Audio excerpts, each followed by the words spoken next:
within a luxurious villa in Lang Son, Vietnam. A 36 to 37-year-old male, who was decked in military uniform and had an imposing stature, had an extremely grim look on his scar-ridden face. He slammed down on the table and cursed loudly. "Damn bastard! Who was it? Who dared to kill 768 of our Vietnamese people, and dare to chop their heads off and stick them on the wooden fences? Bunch of monsters." This middle-aged man was called Wu Ji. He was one of the 13 generals of the Vietnam Army, and was a huge racist as well. The number of Chinese that had died at his hands numbered over 100. When Wu Ji and the rest killed the Chinese, they had treated it like slaughtering animals and did not feel any sense of guilt nor sin. However, the moment their own people were killed, they were filled with an immense fury like a rabid dog. A handsome young man of about 1.7 with a slightly convex cheekbone stepped forwards, his body radiating a heavy, bloody aura, as he said, "General, it must be the Chinese. From what we inspected, all our countrymen have been killed, but the shitty Chinese have been rescued." The young man was one amongst 4 geniuses honed by Hong. The 4 were evolvers that were exceptional in their own right, and this particular young man was known as the Blood Butcher Zhang Man Su. Zhang Man Su was one of 5 dual attribute evolvers in the whole of the Vietnam Army, which consisted of over 150,000 people. His combat strength was considered the top of the 4 pillars of the younger generation. He had overcome many Chinese factions, and his hands were stained deep in Chinese blood. He was also considered to be one of the most extreme members of the Vietnam Army.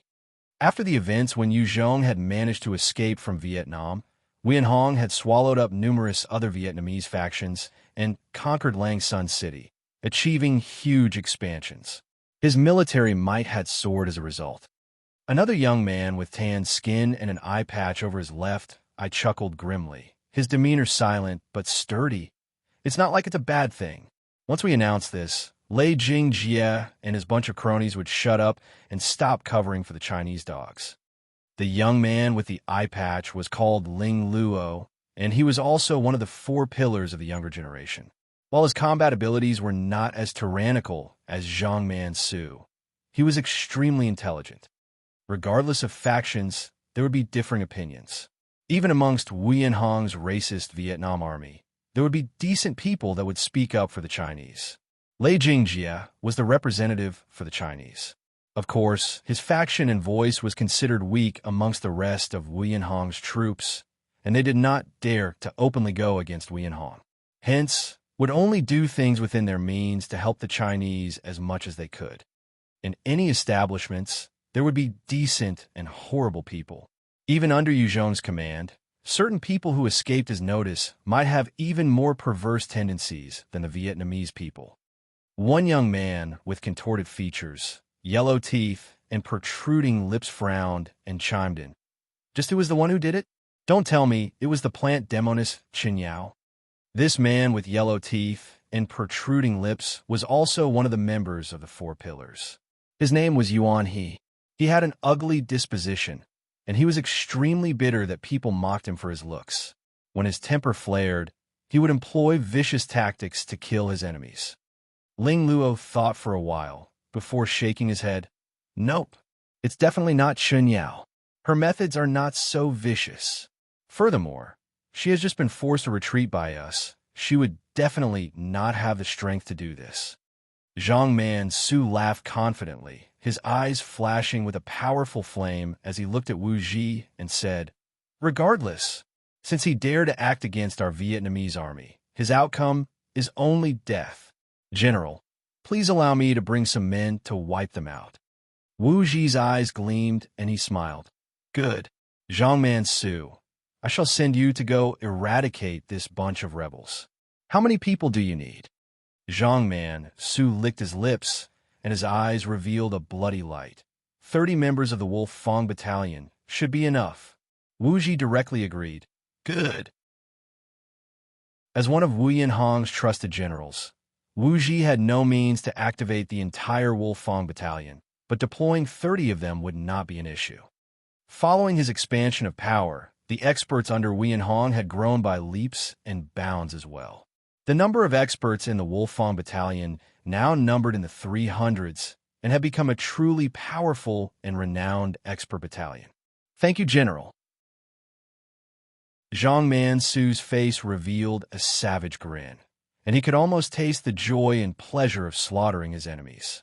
He liked to be in control of someone else's life. In fact, seeing his enemies suffer under his blades was his favorite experience. The stimulation was indescribable. In a secret location of Langsun City, a bunch of Vietnamese were sitting within. One of the middle-aged men had a look of resentment as he said, "Jing Jie." This time, those Chinese were too much. They killed 700 of our countrymen. We can't continue helping them like this. I'm sorry, but I want out. I want out too. Those Chinese are too cruel. I don't want to help them anymore.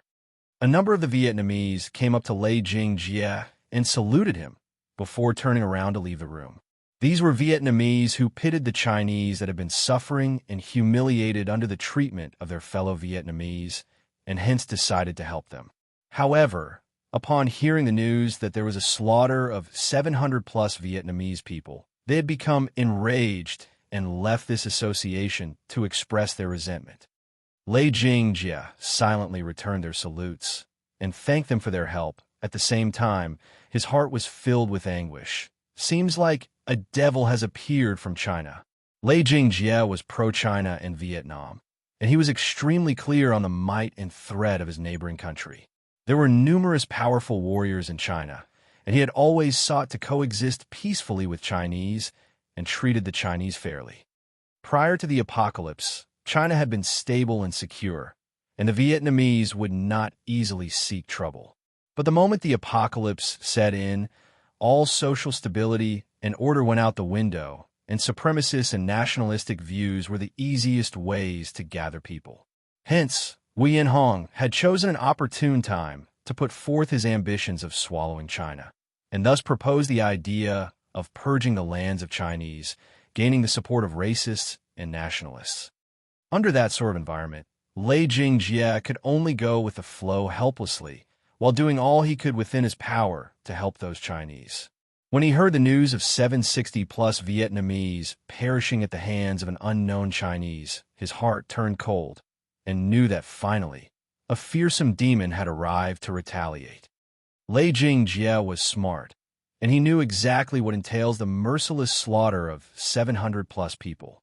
The very fact that the person had managed to breach the defenses of the small town with its inhabitants spoke a lot about the might of the assailant. Lei Jingjie looked to the sky and prayed in his heart, "I pray that the gods above will protect our Vietnam. Let us get past this disaster." At the onset of the apocalypse, the voice that had called itself God had filled the heads of everyone, and under those circumstances, many non-believers felt their beliefs crumbling, and many had even converted into disciples. That was the reason for the rise of various other unorthodox sections. The Heaven sect had been able to gather so many believers was largely due to the voice that had supported the existence of God. Kill the Chinese dogs. Make them pay. Within Langsun City, when the majority of the Vietnamese heard that 700-plus fellow countrymen had been wiped out, they were infuriated and anti-Chinese sentiments were at an all-time high. An angry mob soon formed as they marched the streets. Many Chinese people that had been forced to become slaves were pulled out by their masters and thrown to the angry mob to be beaten to death. Many were even caught and placed on top of a burning fire, as the surrounding Vietnamese watched and laughed in glee. Shi Min had by now snuck into Langsun City. As he watched the Vietnamese beating and killing the Chinese, some being even burned alive, his heart was set aflame by fury as he cursed inwardly. "How is this all right? These bastards, these inhumane bastards. Save me, save me." A Chinese girl came running towards Shi Min's direction with fear on her face. A number of Vietnamese kids of about 12 or 13 were laughing as they rushed towards her, using their daggers to attack her, driving the daggers into her body, drawing fresh blood. Compared to adults, these kids were even more terrifying. Their perception of the world had not matured, and slaughtering other humans was comparable to killing ants. There was no difference. As the Chinese girl was dismembered, her blood splattered everywhere before her head was chopped off. Countless Vietnamese watched on and laughed. Watching the Chinese girl being cut up in front of him, her eyes that held an expression of unwillingness before she died, Shi Min's brain was overcome by hatred, and his originally kind and benevolent nature crumbled, giving rise to a surging intent to kill. Fuck! Fuck! Fuck! Shi Min swiftly drew his bronze bow from his back, aiming at the child who was playing with the head of the Chinese girl as though he had gained a toy. As the drawstring released, a white bone arrow pierced through the space and penetrated the body of the child. Its speed was not reduced in the slightest, continuing in its trajectory, penetrating another 7 Vietnamese before exploding, dyeing the street with blood. Explosive arrow. This was the skill that Shi Min possessed, and he wasn't just a powerful archer. He was an agility-based evolver that had reached level 43, and after killing that Vietnamese kid, the kind and honest Shi Min had disappeared, giving rise to a deadly and vicious slaughter. Chapter 457. Seeing Chen Yao Again. Chapter 457. Seeing Chen Yao Again. Shi Min fired that single arrow which killed 7 Vietnamese, before he retreated backwards in a flurry, at the same time cocking his bow and firing thrice more into the crowd of people. The 3 exploding arrows pierced a dozen of the Vietnamese who were gloating at the fate of the Chinese, before exploding and causing a misty spray of blood. When the nice people are pushed to breaking point, they're the most terrifying, as they could switch to the other extreme. Shi Min originally belonged to the type of men who were courageous and honest, but his honest nature was in fact a weak point as well, and hence, he had allowed Luo, when Shu, to climb over him. Currently, he had totally changed into a wild beast, allowing his true prowess to be unleashed without any shackles. A total of over 20 Vietnamese instantly died at his hands, and the initially celebratory mood of those Vietnamese who were killing and humiliated the Chinese turned into one of chaos, as everyone panicked, running in different directions, trampling over one another. After he had killed those 20-plus Vietnamese, he pulled out a Molotov from his back and threw it into a house nearby with flammable items. At this point of the apocalypse, most places had regained the usage of firewood and matchsticks to light fire, and the moment the Molotov shattered on the pile of firewood, it began blazing furiously, causing a huge fire. Shi Min set fire to a few places before he vanished into the smog. Langsun City was after all Wu Yanhong's territory, and there were countless experts here. He did not think that he would be able to take on the entire city. However, as Langsun City was huge, it was not a problem for him to find a place and hide. Very quickly, blazing flames consumed parts of Langsun City, and even the policemen were activated. Many experts were deployed in a bid to search for the arsonist, but nothing turned up. Daluo Mountain was in fact a small mountain range, and the terrain was treacherous. There are forests, grasslands, swamps, and mountains. Within these areas, there are all sorts of mutant beasts. At this current moment, snow was falling everywhere, and the entire Daluo mountain range seemed to be covered with a layer of white. Amidst the white landscape, a few black dots were traveling with difficulty, and that was precisely Yu Zhong and his team. How is it? Any sign of Chun Yao or other people? Yu Zhong asked Ming Jia beside him, who was currently wrapped up like a dumpling. The noses of the shadow wolves were extremely sensitive, and even more perceptive than the strongest police search hounds by at least 10 times. This was one of the main ways Yu Zhong had to conduct searches. Ming Jia eyed the shadow wolf in front as she assessed the situation. No good. Too much time has passed. Furthermore, it's been snowing, and their scent had been covered by the snow. If they were careful as well, they would hide their tracks. Otherwise, they would have died long ago. Wianhan's Wolfang Battalion was also filled with numerous experts, with all sorts of abilities. Had Chen Yao and her troops been easy to locate, they would have been wiped out by Wu Yinhong and his troops long ago. Seems like I'll have to do this the old-fashioned way. Yu Zhong mulled a while before he looked at the mountain range. Chen Yao, it's me, Yu Zhong. I'm here. Yu Zhong cleared his throat before hollering loudly. Chen Luo, one of the experts beside Yu Zhong, activated his soundwave transmission. The soundwave transmission was a tasteless level 3 skill, which could help amplify a target's voice outwards. The higher the enhancement, the larger the radius. Although Chen Luo did not enhance the ability, it was enough to help transmit Yu Zhong's voice over a 5 kilometers radius. Chen Yao, it's me, Yu Zhong. I'm here. The amplified sound waves under Chen Luo's ability resounded throughout the mountain range. After a few minutes, the ground started to tremble, and a large number of huge mutant black-scaled ferocious boars rushed out. Their beady eyes caught sight of Yu Zhong and his team and started to charge. I'll handle them. Ming Jiajia looked at the herd of mutant black-scaled ferocious boars, and her eyes flashed with a glint before looking at Yu Zhong for permission. These black-scaled boars were level 40 and had not reached the level of a Type 2 mutant beast, so they happened to be Ming Jiajia's favorite prey. Yu Zhong eyed those mutant black-scaled boars and nodded. They weren't anything in his eyes. With delight, Ming Jiajia pointed at those black-scaled mutant boars, and 5 Type 2 shadow wolves charged towards them like lightning. The speed of those Type 2 shadow wolves were extremely quick, moving like fleeting shadows, and in just a few moments, they pounced onto the heads of those boars.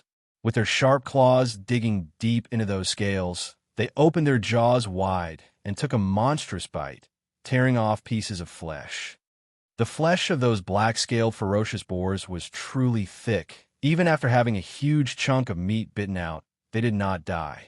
Instead, they began to twist and squirm furiously, trying to shake the Type 2 shadow wolves off, to no avail. The 5 Type 2 shadow wolves bit a few times through the heads of the boars, before finally killing them. At the same time, the remaining 11 black-scaled ferocious boars had managed to get within a 20 distance of Yu Zhong. Right at this point, white bones exploded into action, shooting 10 sharp bone spikes, piercing the heads, and subsequently, the brains of those charging mutant black-scaled ferocious boars. The final boar charged at White Bones with bloodshot eyes, whereas White Bones responded by waving its iconic huge axe with its eyes blazing, instantly slicing the head of the boar off. The drops from the 16 mutant boars amounted to 300 survivor coins and 2 white treasure boxes, and when Yu Zhong opened them, he obtained 2 mountain-splitting blades. Level 2 treasure, mountain-splitting blade.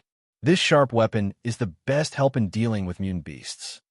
Just as Yu Zhong was preparing to leave for another hill, an excited shout rang out suddenly.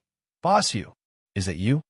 Yu Zhong turned to look, only to discover a familiar face in front of him.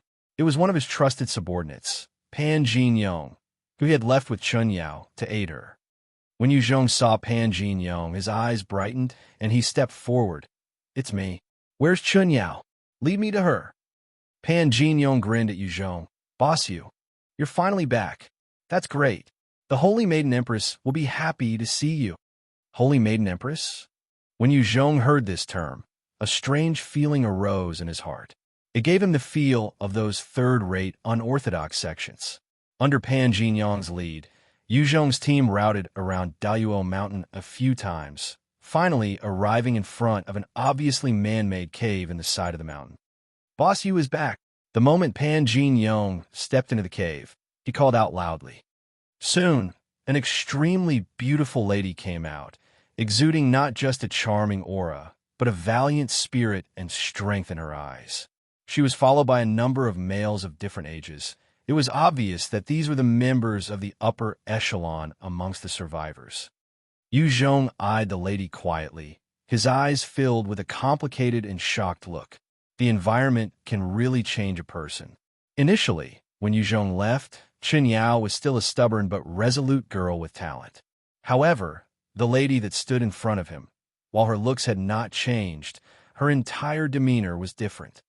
Not only was she no longer naive-looking, she had an intense valor and fortitude that she did not have in the past, and it added much to her already attractive charm. Chen Yao saw Yu Zhong, and her feelings were likewise as complicated. This man in front of her had left alone in order to draw the attention of Vietnamese. However, he had already established major bases in the Guangxi region and had over 900,000 survivors. At the same time, he had assembled an elite troop of over 10,000 people. Compared to the man in front of her, she had been defeated again and again in Vietnam and was forced to the mountains where resources were scarce. This gave rise to a myriad of emotions. Chen Yao had control over a town of more than 4,000 people. While she knew she could not compare to Yu Zhong, she thought that she had at least managed to close the distance between the two of them. However, reality was cruel. She discovered she was nowhere closer to Yu Zhong than she had been, and it was devastating. As they were exchanging looks, a young, suave-looking 27 to 28-year-old man in clean and tidy clothes looked at Yu Zhong with animosity and asked, "Holy Maiden Empress, who's this?" Chen Yao frowned at the man and replied, "Lu Xiong. This is leader Yu Zhong, whom I've told you all about often." Yu Zhong looked towards the men behind Chen Yao, only seeing Gan Tao, Pan Jinyong, and Fan Tong Xian who were familiar. He had no impressions of the rest of the men, and it was clear that they had joined after he left. When Yu Zhong had left on his own to divert Vietnamese attention, the force he left to Chen Yao was not exactly formidable. Chen Yao had a hard time getting to where she was currently based only on her own powers and identity as a woman. Lu Xiong eyed the men behind and spoke out, "Holy Maiden Empress, these were all fought for by us. This outsider had not contributed at all, and he wants to take control over everything. I'm not agreeable with that, nor are the rest of the brothers. Do you guys agree? I'm not willing." Same here. Battling against Wien Hong for so long, Chen Yao's strength had been slowly whittled away, and she had tried to bolster them by absorbing other Chinese factions. These upper echelon members that Yu Zhong did not recognize were experts that had joined Chen Yao much later and were naturally antagonistic towards Yu Zhong, who had come to assume control. Chapter 458, Salt. Chapter 458, Salt. Right at this moment, Gan Tao stood up and used his remaining eye to glare at the people who had responded and barked, "Shut the hell up, all of you!" Gan Tao surveyed the people in front of him. At that time, for the sake of drawing Wien Hong's attention away from us, allowing us a moment of reprieve, leader set off all on his own. He had done so much for us. I've long since supported leader. Whoever that has an issue with it is equal to going against Gan Tao. Gan Tao possessed the strongest troops amongst Chen Yao's forces, and between him and Pan Jinyong, they commanded a total of 70 evolvers. Those evolvers were above level 20, and hence, he and Pan Jinyong possessed the strongest authority within the faction, next to Chen Yao. Lu Xiong's eyes flashed with a strange glint as he retorted loudly, "Gan Tao, do you think that just because the others fear you, I'm the same?" Even if Yu Zhong was the benefactor in the past, the matters after that had been the efforts of our brothers under the Holy Maiden Empress. You want to just give it away? Lu Xiong, am not willing. The brothers are the same. Lu Xiong was in command of the secondary troop in Chen Yao's faction, and he had been attracted to her charm and given his all to support Chen Yao. In his mind, Chen Yao was the holy maiden of his heart. Furthermore, if he could marry her, the interfaction would become his to control. Hence, he had expended energy and time to get in her good books, killing enemies with all his heart for her. "I'm not willing. We're not willing." Led by Lu Xiong's rallying calls, the rest of the upper echelons responded with a resounding voice. As the saying goes, every sovereign had his own courtiers. They would definitely not allow Yu Zhong to come in to lord over them and disrupt the current power play. Chen Yao watched many of her own subordinates jump out to defy Yu Zhong, and frowned immediately, speaking icily to Lu Xiong. "Lu Xiong, are you defying my orders?" Lu Xiong looked at Chen Yao with a fiery, passionate gaze, and spoke. Holy Maiden Empress, I will listen to all of your orders, except this one, because this concerns everyone else. The Chinese Sky Association is not just your own. Members of the Chinese Sky Association then shuffled towards Lu Zhixiang's back in a show of support as they looked at Chen Yao and the rest. Chen Yao looked at her subordinates of the Chinese Sky Association and turned pale. She had never expected that the Chinese Sky Association that she set up with Yu Zhong in the past would be out of her control. Are you guys thinking of rebelling? Yu Zhong eyed Lu Zhixiang and the rest, taking a step forwards, his tone becoming extremely cold. Lu Zhixiang eyed Yu Zhong contemptuously and said, "Get the hell out. Yu Zhong, you're not welcome here. The Chinese Sky Association has survived with our own efforts. No one will take it from our hands. Not even you. All right, I got it. Since it's like this, you can all go to hell." Yu Zhong's gaze retracted as he pulled out his stinger swiftly with his right hand, causing 6 fast shadows to trail behind. Pung, pung. In just an instant, 6 gunshots rang out as Lu Zhixiang and 5 of his fellow committee members had their heads blasted apart. Their lifeless bodies slumped to the floor with red and brain matter splatter all over. White bones, which had been beside Yu Zhong the whole time, acted as well, with 10 sharp bone spikes shooting out, piercing the heads of 10 other members, nailing them to the wall. Ming Jiajia had activated her skill the same moment as the two, causing 5 Type 2 Shadow Wolves to appear from the shadows of the remaining 3 members, chomping down on their throats swiftly. Not even 10 seconds had passed, and the revolting members gathered around Lu Zhixiang had been entirely annihilated by Yu Zhong and his team. A strong, bloody scent permeated the area. Witnessing this, Gan Tao, Pan Jinyong, and Fong Tong Xian turned pale, their gazes towards Yu Zhong filled with a new degree of fear and respect. Chen Yao was shocked, and her body trembled, only recovering after a while, her eyes flashing with anger as she scolded Yu Zhong. "Yu Zhong, don't you think that was overboard? They were my subordinates. How can you just kill them like that?" Yu Zhong gazed at Chen Yao and his forehead creased. "I've said this before. No matter who it is, as long as they become my enemies, I'll not show mercy. Since they dared to rebel, they had to shoulder the consequences. Chen Yao, you're still so naive. Because of that, they had already banded against you. Can't you see? The person truly in charge here wasn't you, but that Lu Zhixiang." Hearing his words, Chen Yao's already pale expression turned even whiter as she gritted her teeth and stared at Yu Zhong with a complicated gaze. Yu Zhong glanced at Gan Tao standing one side and ordered, "Gan Tao, go take their corpses away to be buried." Gan Tao shivered in his heart as he replied respectfully, "Yes, boss you." Gan Tao could feel that Yu Zhong had grown even more formidable than before. Even himself being a level 43 Volver, he could instinctively feel that he would not be able to last more than 5 moves from Yu Zhong. Furthermore, Yu Zhong's ruthless and decisive nature, as well as lack of mercy towards his enemies, gave rise to a new level of fear in his heart. He would absolutely not want to become Yu Zhong's enemy. "Zhixiang, how did you die? Who did this? Who killed Zhixiang?" Right at this time, a troop of about 30 members came to the cave entrance.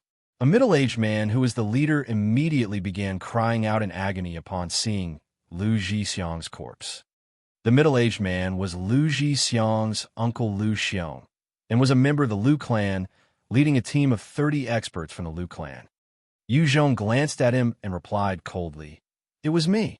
Lu Zhixiang glared back with immense hatred in his eyes, asking, "Why did you do it?" Yu Zhong replied indifferently, "Because he instigated a revolt. He planned to obstruct my taking control of the Chinese Sky Association." Lu Xiong's eyes frosted over and pointed a finger at Yu Zhong, commanding loudly, "Good, good, good. I want you to accompany him in death. Everyone attack. I want him dead." Lu Xiong's words had just landed when a sharp bone spike shot out from one side, instantly piercing his head, nailing him to the wall.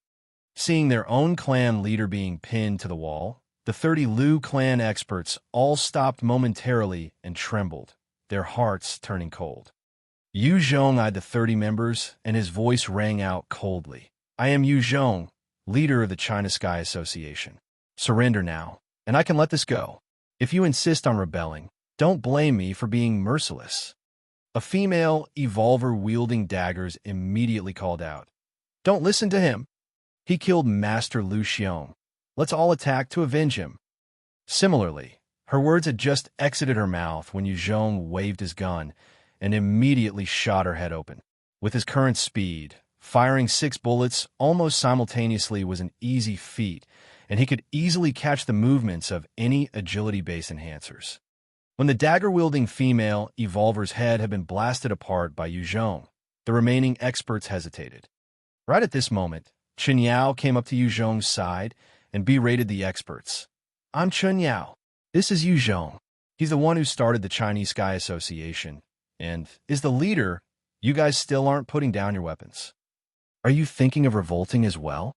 Although the remaining experts did not recognize Yu Zhong, they knew Chen Yao's position as the Holy Maiden Empress. They began to throw down their weapons and saluted Yu Zhong and Chen Yao. Yu Zhong chuckled and commended Chen Yao. Not bad. Seems like your position as the Holy Maiden still has some authority after all. Chen Yao was expressionless as she stared at Yu Zhong. I don't deserve the praise. Yu Zhong, if I didn't come in time, how would you have handled the situation? Yu Zhong replied mildly. Like I said, I've never been one to show mercy to my enemies. Chen Yao glanced at Yu Zhong and chuckled bitterly in her heart. This man in front of her was still as tyrannical and overbearing as ever. If she had not appeared, those who were not willing to submit might very well have been executed on the spot. Yu Zhong walked back into the cave and gained control of the entire association. Since those problems had been nipped in the bud, Yu Zhong then proceeded to regain authority with the help of Chen Yao, Gan Tao, Pan Jin Yong, and Fong Tongxian. Chen Yao brought a document to Yu Zhong, with a hint of worry as she reported, Our current faction has 632 people left, of which 562 are Chinese, 20 Vietnamese, 50 are foreigners. We have 300 rifles left, ammunition about 20,000 rounds. The rations in the storage can last for another 6 days. Fortunately, for you hunting those black-scaled, ferocious boars, we can hold out for a while more. However, we currently lack salt, as our salt reserves have almost been depleted. Without salt, the human body would not be able to function. While salt was seemingly unimportant, it could not be missing from humans' dietary habits. Without enough salt, the human body would become weak. Since Chen Yao and the rest have been forced to live within the mountains, salt had since become a precious resource. Never in her dreams did Chen Yao think that what would threaten their survival was the lack of salt instead of rations. Initially, when Chen Yao's faction had been forced to be on the run from Wuyan Hong, many had grabbed huge amounts of food but neglected to bring salt. I have a 100 gene of salt with me. Take it. Yu Zhong waved his hand and immediately threw a bag of salt out. Within his storage ring, there were weapons, rations, water, and salt, all sorts of resources. However, this 100 gene of salt was one of the treasured items within his storage. Chapter 459, The Cruel Vietnamese Army. Chapter 459, The Cruel Vietnamese Army. Being forced to live in a mountain region was not as pleasant as some might have thought. Instead, it was incredibly tough. There was a lack of resources everywhere, and there was no way of obtaining any necessary supplies that could otherwise be found in populated places. If Yu Zhong had not come to the Daluo mountain, Chen Yao and her troops might have been forced to attack the various towns under the Vietnamese army rule to get salt and other necessities. As Yu Zhong passed the salt to Chen Yao, the dissatisfaction and unrest as a result of his forceful takeover began to settle down. Also, he had Chen Yao to support him. Although her position was not as firm and ironclad as compared to Yu Zhong in Guilin City, she still had some form of authority and charm. With her aid, the rest of the troops slowly began to accept that Yu Zhong was their leader. In any case, being able to live on in the current world was already a blessing. In fact, if it wasn't for Wu Yinhong's vile and hateful oppression of any race other than the Vietnamese, with just an order, Yu Zhong could send away at least 2/3 of the people by Chen Yao's side. After things had settled down, Yu Zhong began training the survivors in Daluo Mountain. All the soldiers, regardless of gender or age, were all treated like soldiers as he made them undergo strict training. In Vietnam, it was incredibly hard for Yu Zhong to just deploy troops as and when he liked. He could take down a single faction on his own and proceed to do so for the rest, but he would be hard-pressed to gather more trustworthy members. The fact that Chen Yao had been forced to the Daluo Mountains was because they were betrayed a few times by the Vietnamese under their care, revealing their tracks and locations, allowing the experts to chase up and deal them devastating blows. After 4 days, the weather had turned clear, and not a single cloud could be seen in the skies. Rays of sunshine shone on the snow-covered ground, and the reflection made everything seem brighter. A troop of 200 soldiers that were armed to the teeth were currently escorting a group of 500 survivors. The frail survivors seemed to be susceptible to any sudden gust of wind, each of them wearing tattered layers of cloth, and their faces pale white with fear as they entered the Daluo Mountains. Zhang Man-su was riding a non-mutated horse as he stepped forward and hollered, "Chen Yao, I know you're in there. I am Zhang Man-su from the Vietnamese army. I want to see you. If you're not out in 10 minutes, I'll begin killing. A life will be taken for every 10 minutes with no sign of you, until you come out." Beside Zhang Man-su, an enhancer with the same sound wave transmission skill amplified his voice and sent it resounding throughout the mountains. 10 minutes passed. Zhang Man-su looked at the quiet and serene Daluo Mountains and chuckled coldly, waving his hands. A 12 to 13-year-old girl with simple clothes and a pair of eyes that shone with fear was brought in front of him. Zhang Man-su pulled out a gun, pointing the trigger at the girl's head. He laughed cruelly before pulling the trigger. The gunshot resounded throughout the entire mountain region. There was an additional bullet hole in the head of the girl. Her eyes that were filled with hope and faith in life dimmed as she crumpled to the floor. After shooting the Chinese girl dead, a twisted, excited smile broke out on Zhang Man-su's face as he laughed. "Chen Yao, because you failed to appear, a girl has died because of you. Are you that cowardly? Will you watch 500 of your comrades die because of you?" Zhang Man-su saw that his words had not achieved the intended effect, and his eyes flashed with a cold gaze as he pointed at the Chinese. "All of you, shout!" With that order, the Vietnamese soldiers immediately whipped out belts and lashed out at the Chinese, causing them to scream out, "Miss Chen Yao, save us! Please, Miss Chen Yao, appear and save us! It hurts! It hurts! Please don't hit us anymore! Please stop!" From amidst of the Chinese survivors, painful shrieks and screams began to ring out as the Vietnamese enhancer amplified the sounds throughout the mountain region. The Vietnamese soldiers just laughed cruelly as they continued torturing the Chinese survivors. In war, many soldiers lost their humanity easily and became cruel butchers. Even America, known as the World Police during the Vietnam War, had slaughtered countless villages of innocent Vietnamese.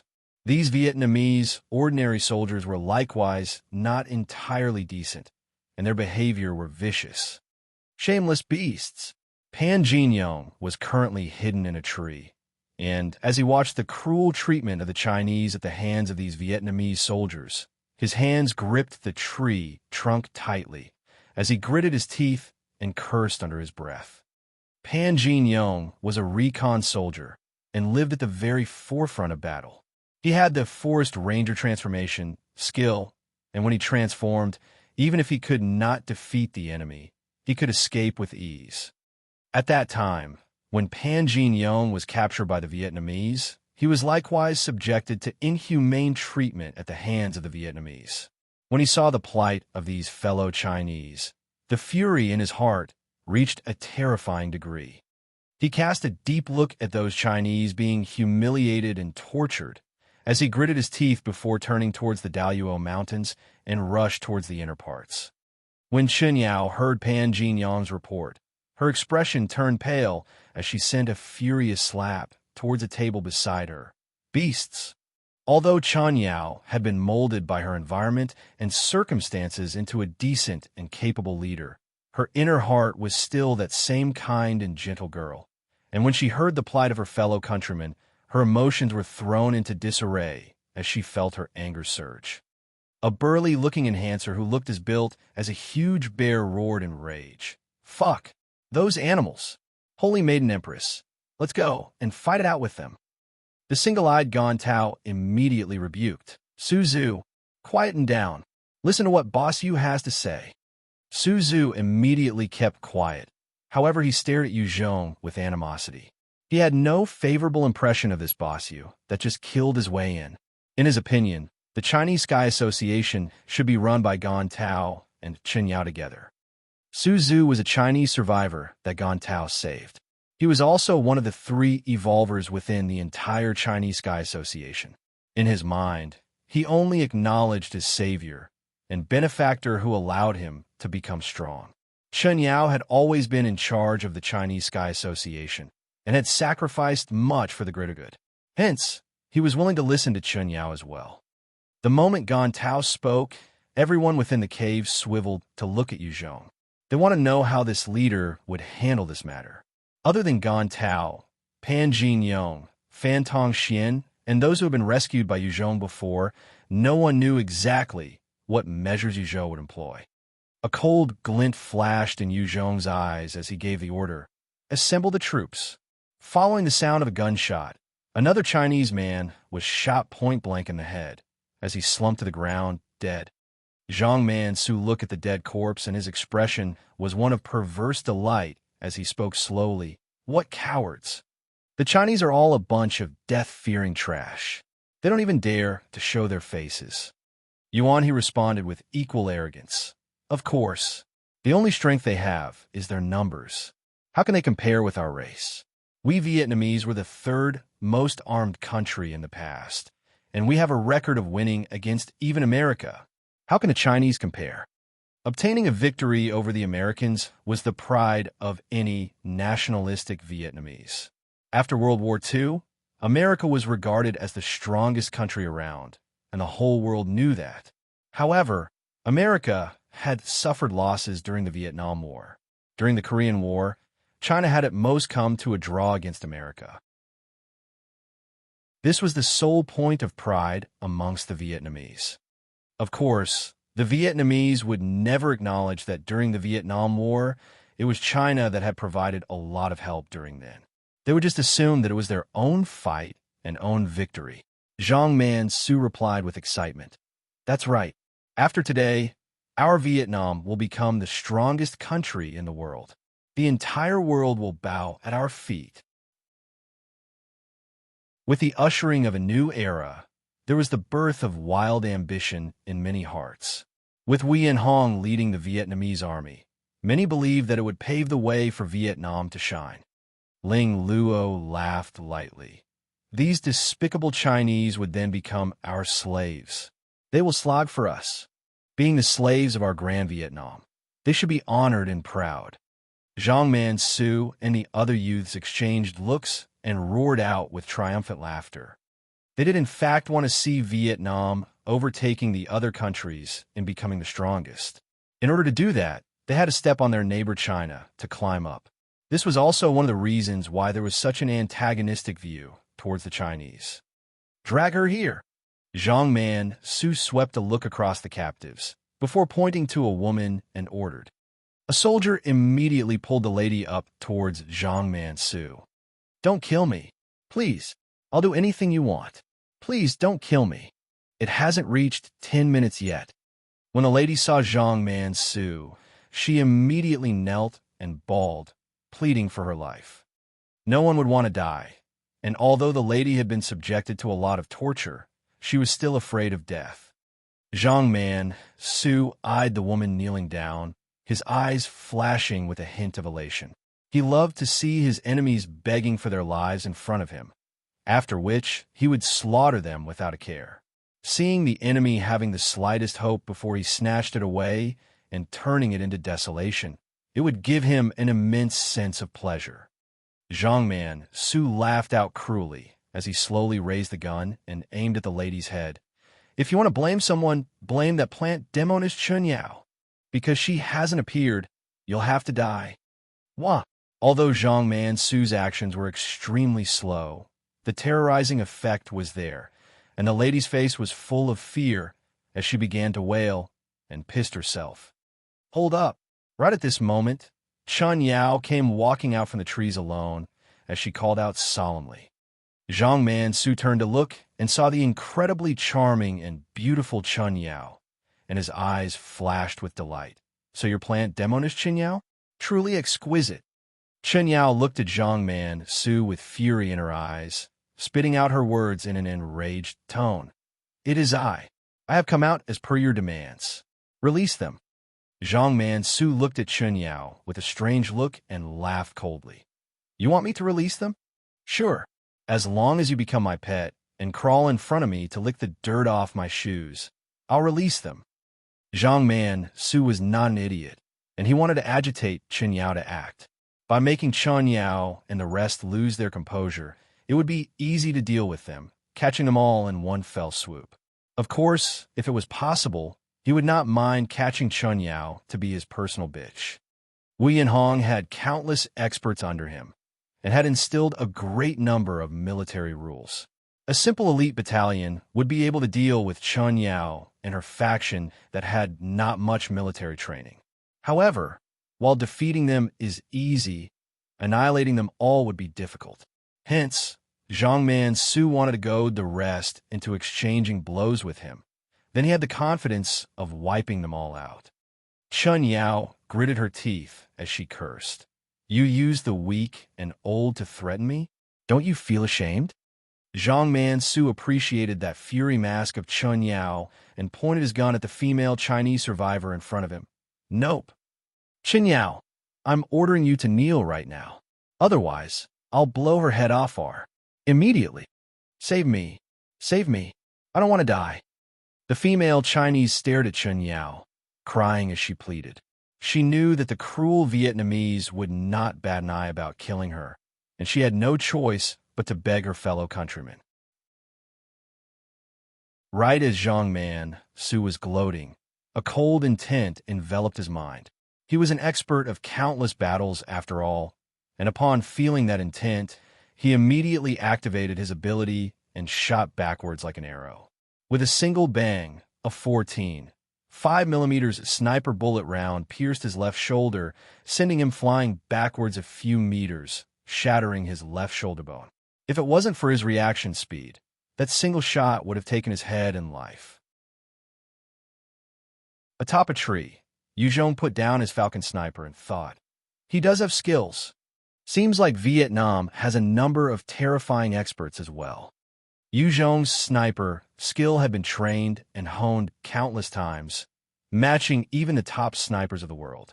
That single shot could kill most level 40 enhancers. However, that Zhongman Su had actually managed to evade a little, and he immediately knew that this young Vietnamese had a terrifying strength as an expert. Just as the gunshot rang out, 5 shadow wolves burst out from the shadows of 5 Vietnam soldiers, immediately crushing their throats. Chapter 460. The 4 Pillars of the Vietnamese Army. Chapter 460. The 4 Pillars of the Vietnamese Army. When the shadow wolves attacked, there were 3 following gunshot sounds, and bullet holes appeared in 3 of the Vietnamese soldiers' heads as they slumped directly to the ground. Chen Yao had a few sharpshooters under her as well, just not that many.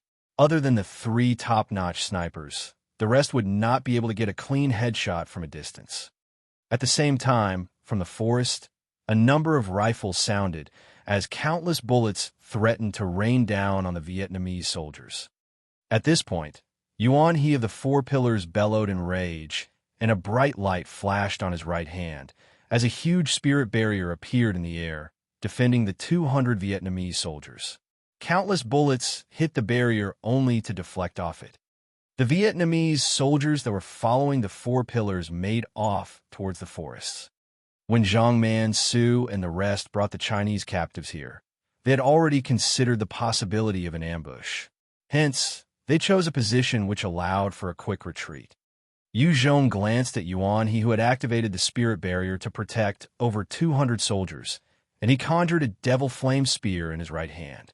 He then flung it with all his strength, sending it shooting through the air with lightning speed. The terrifying devil flame spear exploded onto the spirit barrier, causing it to instantly disintegrate, and the backlash from the skill caused Yuan to spit out a mouthful of fresh blood. He had just thrown up the mouthful of fresh blood when a sniper bullet found its way in his forehead at the next instant, blasting a new hole in his head. Zhang Man Su was making his way for the forests, and he saw his fellow pillar member being killed with a single shot and roared out in sorrow and fury. The young four pillars were the most talented geniuses that had been trained up by Wu Yinhong, and they had all sworn to dedicate their lives and strength to the cause of glorifying Vietnam. They were the best of friends, and seeing his comrade dead, it caused Zhang Man Su to be swallowed up in an endless fury. Zhang Man Su's eyes were filled with sorrow as he ordered loudly, "Damn Chinese dogs! You will pay for your actions. Kill all those Chinese dogs." With that command, the Vietnamese soldiers immediately turned their guns on the helpless Chinese survivors still chained up and fired. Ta-ta-ta. Following the sounds of spraying, countless bullets rained down on the Chinese survivors, causing a bloodbath, as a huge number of the Chinese fell in their own blood, screaming and groaning in agony. Many of the survivors had tried to escape in the other directions, but were shot dead by the Vietnamese, causing red blood stains to splatter all around on the snow-covered ground. Zhang Man Su looked at those fallen Chinese survivors, and his eyes flashed with a hint of madness as he laughed. "Ha ha! Ha! Chinese dogs must all die. You all can go and accompany Yuan in his death." When the Chinese Sky Association saw their fellow countrymen being shot down, their eyes flashed with an incredible rage. "Bastards! Damn fucking Vietnamese!" Yu Zhong looked at the wretched Chinese survivors, and a frosty look came over his face. White Bones, which was beside him, immediately charged towards Zhang Man Su's position. In comparing the shooting efficiency and effectiveness, the Chinese Sky Association was severely lacking against the Vietnamese, as Zhang Man Su had at least 10 snipers beside him. In the crossfire, members of the Chinese Sky Association would be shot down with their heads blasted. White Bones charged out from the forests and immediately attracted all the gunfire. It dashed through the snow, evading all the bullets, while making its way closer towards the Vietnamese. When White Bones had charged out, Yu Zhong had activated his shadow steps at the same time and made for the Vietnamese army from another direction. With the cover of the trees and various other terrain, using sniper rifles to attack the enemy would be too difficult. Killing them up close would be a whole lot quicker, and hence, Yu Zhong had not hesitated to charge towards the enemy's side. So he's finally here? So fast. Chun Yao actually had such an expert under her? Zhang Man Su looked at White Bones rushing over, and his pupils narrowed. In the reports back at base, there had never been any details of such an expert. In just a matter of 7 seconds, White Bones had already breached the Vietnamese side, and it exploded out with 7 sharp bone spikes, piercing the heads of 7 Vietnamese soldiers accurately and instantly killing them. Pung! Just as White Bones had killed those 7 Vietnamese soldiers, a large piercing round from a sniper rifle slammed into White Bones' left shoulder, sending it flying back about 6 to 7 meters. Zhang Man Su looked at White Bones and laughed out coldly. "Ha! Fool! You think you can stand against the might of an elite troop all by yourself? One idiot." Those large piercing rounds were meant to deal with armored vehicles. If fired at a person, even with the protection of a mutant beast hide, the terrifying power would pierce the armor and cause heavy injuries to the person. If the endurance of the body was not strong, then it was likely that the victim would be dead. Zhang Mansu was a dual attribute evolver, and his attributes were agility and endurance. That was how he had managed to evade the shot from Yu Zhong's Falcon Sniper. If Zhang Mansu wasn't an endurance type, that single shot might have already caused his shoulder to be destroyed. Just when everyone present thought that White Bones was sure to be dead, it leapt up from the ground, with a small hole in its left shoulder. The bone parts started to mend together visibly before the hole disappeared. After repairing that hole, White Bones flashed and directly penetrated the defense line of the Vietnamese soldiers, its hands shooting out bone spikes, piercing the heads of 3 Vietnamese soldiers. Too strong. Witnessing this, all the Chinese Sky Association felt their heart turn cold. It was the first time that they saw a freak that could even survive an anti-armor round from a sniper rifle. What the hell? Why is there such a monster? When those Vietnamese soldiers saw White Bones unleashing its carnage like a demon, their morale instantly plummeted. On the other side, Yu Zhong had breached the location of the Vietnamese army, and he wielded his huge black tooth blade, instantly slicing a soldier in 2 at the waist, while his left hand sprayed with his .05 submachine gun, causing 2 Vietnamese soldiers who had unfortunately stuck their head out to be shot dead. After easily dispatching those 3 Vietnamese soldiers, Yu Zhong shot forwards before his face suddenly changed, and he leapt backwards rapidly. Hong! Yu Zhong had just retreated, when the area he had just landed suddenly exploded with a huge bang, as countless shrapnel shot outwards. The Vietnamese had actually planted a few landmines around, and because Yu Zhong had rushed in too quickly, he had set off the detonation by accident. The Vietnamese, who spent much of their time battling in the jungles, were like fish in water and knew how to make use of the terrain to set all sorts of traps. As the dust cloud settled, the bronze spiritual bell appeared on top of Yu Zhong, as he was enveloped by the green aura, completely shielding him from harm. Seeing the uninjured Yu Zhong, the remaining Vietnamese soldiers in the forest began to fire at him. Regardless of the type of defense, they would have a limit. As long as they could break the limit, they would be able to destroy the defense. Yu Zhong eyed the countless trees and dense forest that concealed the 200 Vietnamese soldiers, and his eyes flashed coldly before he raised his right hand and activated his devil flame. A ball of fiery red flames shot out from his hand and began consuming the forest. With the terrifying burning rate of the devil flame, the forest seemed to thaw itself from the snow almost instantaneously, and patches of trees began burning up. Yu Zhong continued to cover the forest with more devil flames. In the middle of burning, the various traps meant to deal with experts began exploding, and the resulting blasts and shrapnel immediately caused the deaths of a few soldiers within the vicinity. Yu Zhong's devil flame had been enhanced to a +4 level, and with his high spirit, the might of the devil flame was truly terrifying. That was the reason why the heat could cause the huge trees to be suddenly engulfed in flames. Damn it! Why is there a fire?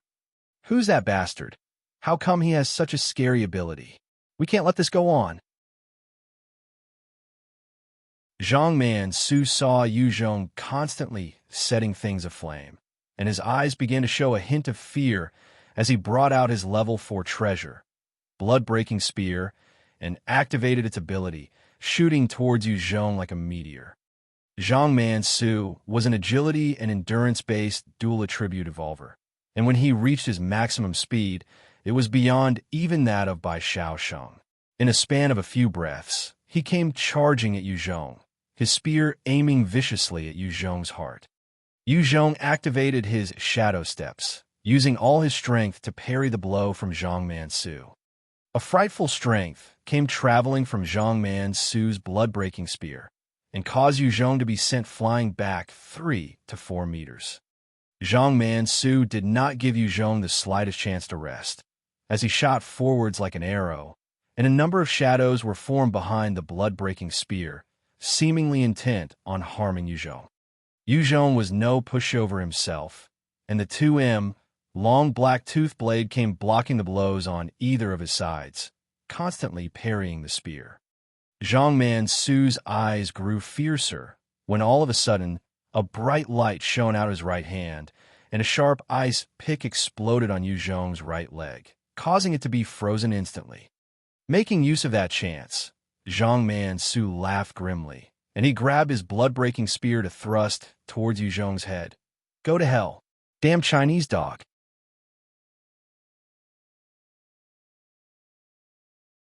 Chapter 461, Killing the Four Pillars. Chapter 461, Killing the Four Pillars. Right at this time, Yu Zhong's face remained stoic in the face of such an attack. With a single thought, a nether portal opened up in midair, and a sharp-boned spike shot out from within, aiming for Zhang Man Su's head. Damn it! Zhang Man Su was after all an agility-based evolver, and his reaction was nimble. He lifted the spear and directly parried the incoming bone spike. Yu Zhong's pupils narrowed and he cast the Art of Fear on Zhang Man Su, and a terrifying spirit attack assaulted Zhang Man Su's mind.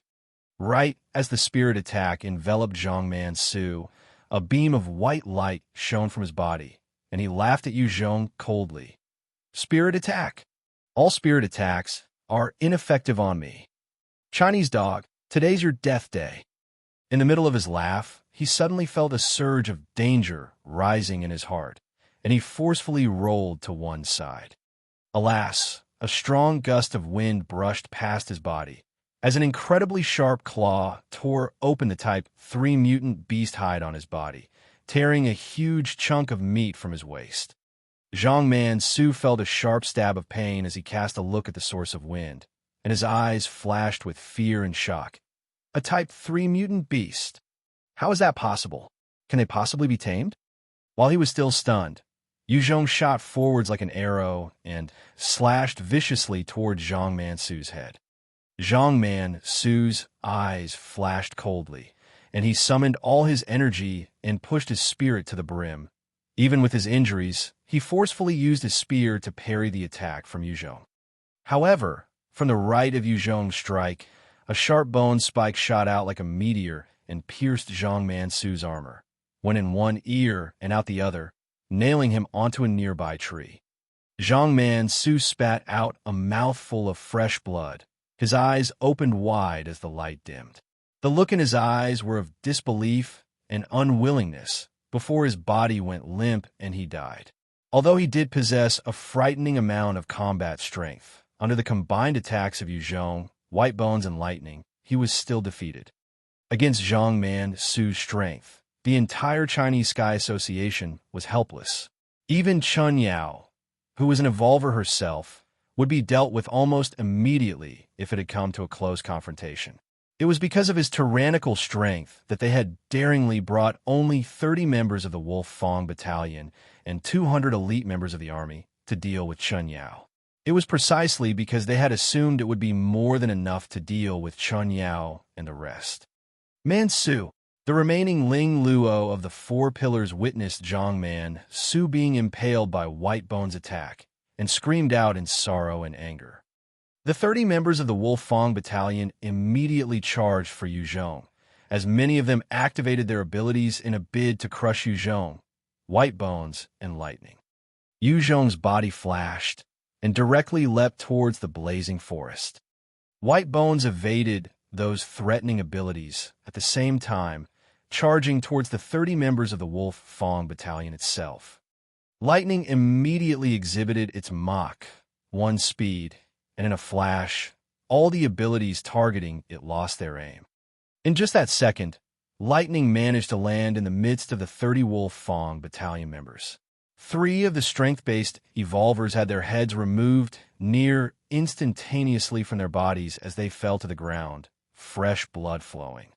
2 summoners who were in the midst of their summoning suddenly had slashes on their chests, reaching all the way to their lower half of their bodies. Blood and organs began to drop out onto the ground with sickening plops as they screamed in agony. For enhancers who were concealed and preparing to cast curses also did not escape, as their heads were also separated from their bodies in a single swipe, and the entire casting array disappeared. Lightning ravaged about within the midst of those Wolf Fong battalion members with incredible speed, leaving the unfortunate soldiers with no chance to react before being killed. The only ones who managed to barely see Lightning's movements were agility-based enhancers that had activated their abilities, but even then, they could only catch sight of its shadow and were powerless to stop Lightning's attacks. The entire group of Wolf Fong battalion soldiers was wiped out completely. On the other side, White Bones had directly leapt into the midst of the ordinary Vietnamese army and began unleashing carnage and hell on those soldiers. Everywhere it passed, its bone spikes would shoot out, and the Vietnamese whose hands were filled with Chinese blood were all nailed to nearby burning trees. White Bones, Lightning, and Yu Zhong had attracted the entire attention of the Vietnamese army, and seizing this opportunity, Gan Tao and Pan Jinyong led the elite members of the Chinese Sky Association to charge in and slaughter the Vietnamese soldiers. Under the joint attacks of so many parties, the morale and fighting spirit of the Vietnamese soldiers were beginning to crumble as they started to escape towards various directions. These were the elite members of the army, no doubt, but even they would be afraid of death. When they saw that the chances for a victory were slim, they would likewise seek to retreat and live to see another day. Damn it! Damn it! How did it become like this? Damn Chinese dogs! Ling Luo turned to run as he mixed about with the rest of the soldiers and tried to escape. The only thing on his mind was to hurry and report to Wei and Hong about the encounter they had today. All the soldiers were running, and they knew that with their actions towards those Chinese, they would not expect mercy from the enemy. Gan Tao hollered out with bloodshot eyes, "Kill these bastards! Kill! Kill!" The entire Chinese Sky Association roared out in unison and chased them down, hacking and slashing any escaping Vietnamese soldier. There were a few brave souls amongst those retreating soldiers. Upon seeing that there was no escape, they turned around in a bid to fight it out. However, the moment they turned, Yu Zhong would pick them off, shooting their heads off. With that intense hunt, the remaining Vietnamese soldiers would be killed one by one. "I won't die. I will definitely make it out alive." Ling Luo was running like mad as he gritted his teeth, activated his Forest Ranger transformation skill, and transformed into a Forest Ranger as he leapt towards a tree. Pung! Ling Luo had just moved when Yu Zhong raised his gun and fired a single shot at his skull, instantly blowing it apart and splattering his fresh brains on the tree ahead. Another member of the 4 pillars of the Vietnamese army was taken out just like that. Gan Tao's body was covered in perspiration as he ran up to Yu Zhong while breathing heavily, in a look of utmost respect. "Boss, every single soldier has been taken care of. What's our next move?" By this time, all the upper echelon members had gathered around Yu Zhong's side, and as they looked at him, their eyes were filled with respect as well. This battle could be said to have been single-handedly decided by this man and the expert beside him that had rushed into the enemy's side and caused widespread collapse. Even more so, this man had a Type 3 mutant beast under his control. Yu Zhong surveyed the scene filled with numerous Vietnamese corpses and spoke coldly. "Waiting for others to move has never been my style. Gan Tao, gather the troops and follow me." Gan Tao became extremely excited and replied, "Yes, boss. Luo Siuan Town was a small town about 30 kilometers away from Lang Sun City, and in this small town, there were 4,000 Vietnamese survivors as well as a battalion of soldiers stationed there. The fact that Luo Siuan Town had been assigned a battalion to be stationed was because it had an incredibly important resource: coal. There were various coal mines of varying sizes here. In an apocalyptic world where fuel and oil was lacking, coal was the next best alternative. It could be used to provide warmth and to power electricity. That Lang Sun City could still be lit at night showed that this Luo Siuan town had decent amount of coal. Yu Zhong stood on high ground as he looked down coldly at Luo Siuan town. "I'll kill my way in first. Wait for my signal, and you guys proceed." The strength of the Chinese Sky Association was still weak, and Yu Zhong did not want to risk suffering casualties. Based on his current strength, If he were to suddenly unleash his power, taking out a battalion was not an issue.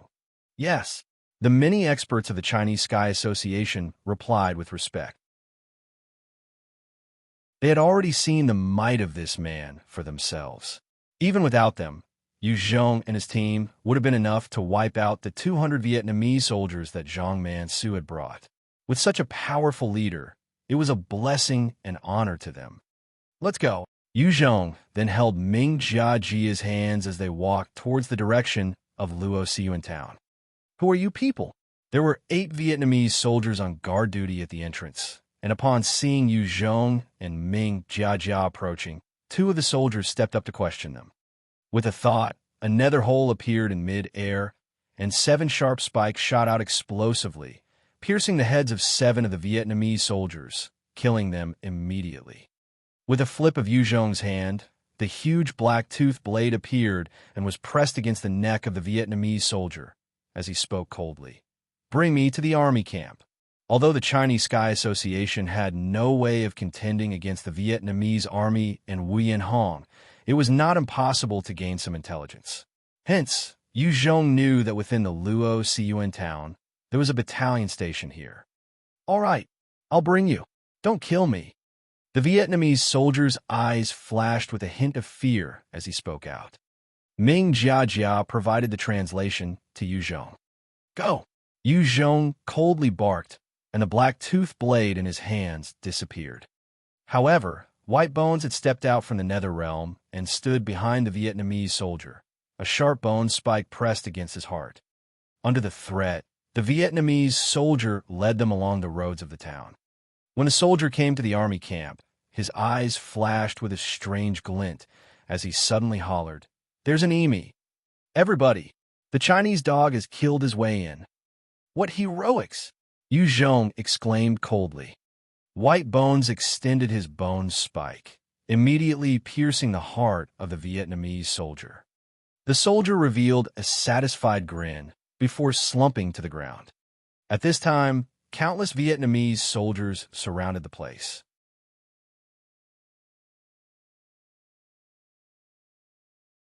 Chapter 462, Human Firepower. Chapter 462, Human Firepower. The Vietnamese soldiers saw Yu Zhong directly executing their friend, and they instantly became enraged as they fired at him. With a thought, Yu Zhong summoned his 10M long Type 2 green Jiao snake, and it appeared out of thin air. As soon as it did, it opened its huge jaws and spat out a thick fog of poison gas. When the green poisonous gas traveled through the camp, 8 of the Vietnamese soldiers who came into contact with it began dissolving rapidly, turning into a puddle of flesh and blood on the ground, but not before shrieking out with hair-raising screams. Countless bullets turned to fire at the green Jiao snake, but were deflected off. Ordinary rifle bullets had no means of harming any Type 2 mutant beast with a strong defense. Ming Jiajia pointed at the Vietnamese soldiers as 5 Type 2 shadow wolves pounced out from the shadows and lunged at them, ripping their throats out. White Bones braved the onslaught of bullets as it breached the crowd of humans in 3 seconds, its bone blades dancing about, piercing numerous Vietnamese soldiers through their heads. Yu Zhong wielded a grenade launcher with one hand, an A-05 type submachine gun in the other as he followed behind the green Jiao snake, and they headed further into the camp. Any Vietnamese soldier that stepped out to face the green Jiao snake would be corroded almost instantly, or met with a bone spike through their head. No one had any means to stand against the assault from Yu Zhong's team. An elite sniper scrambled to get atop a construction site as he pulled out a Bartlett sniper and aimed at Yu Zhong. He was one of the top 10 snipers under Wu Yanhong and was frequently concealed to deal with any experts that came meddling. He had even dealt with enhancers above level 40 before. In this post-apocalyptic world, snipers were terrifying experts. There were many experts that could possess higher enhancement levels than snipers, but they would still be at the mercy of a single shot from any sniper. The sniper forcefully suppressed his killing intent as he aimed at Yu Zhong, steadied his breathing, and pulled the trigger. A single armor-piercing round from the enhancer-hunting expert came streaming through the air towards Yu Zhong's head. Just as Yu Zhong's head was about to shot, the bronze spiritual bell floated out and released the layer of green barrier, defending against that attack. Yu Zhong swiftly turned and locked on to the sniper on top of the construction site, and he immediately raised his right hand and fired at the location. Following the sound of the gunshot, the sniper's head was blasted apart. "Chinese dog, you deserve to die." Right at this time, following some angry roars, the earth split as a number of sharp spikes rose from the ground towards Yu Zhong and Ming Jiajia. Yu Zhong grabbed Ming Jiajia up and dodged to one side. With the help of his danger perception, countless sharp spikes brushed past his body, but did not actually harm him. Suddenly, the glass windows of a house nearby shattered, and two agility-type enhancers charged out, possessing the speed of S2S, wielding daggers as they made for Yu Zhong. Yu Zhong's eyes narrowed, his right hand moving in a blur as he opened fire at the enhancer on the right, before moving on to the left enhancer within milliseconds. Following the almost consecutive gunshots, the two enhancers found themselves blasted apart, fresh blood flowing everywhere.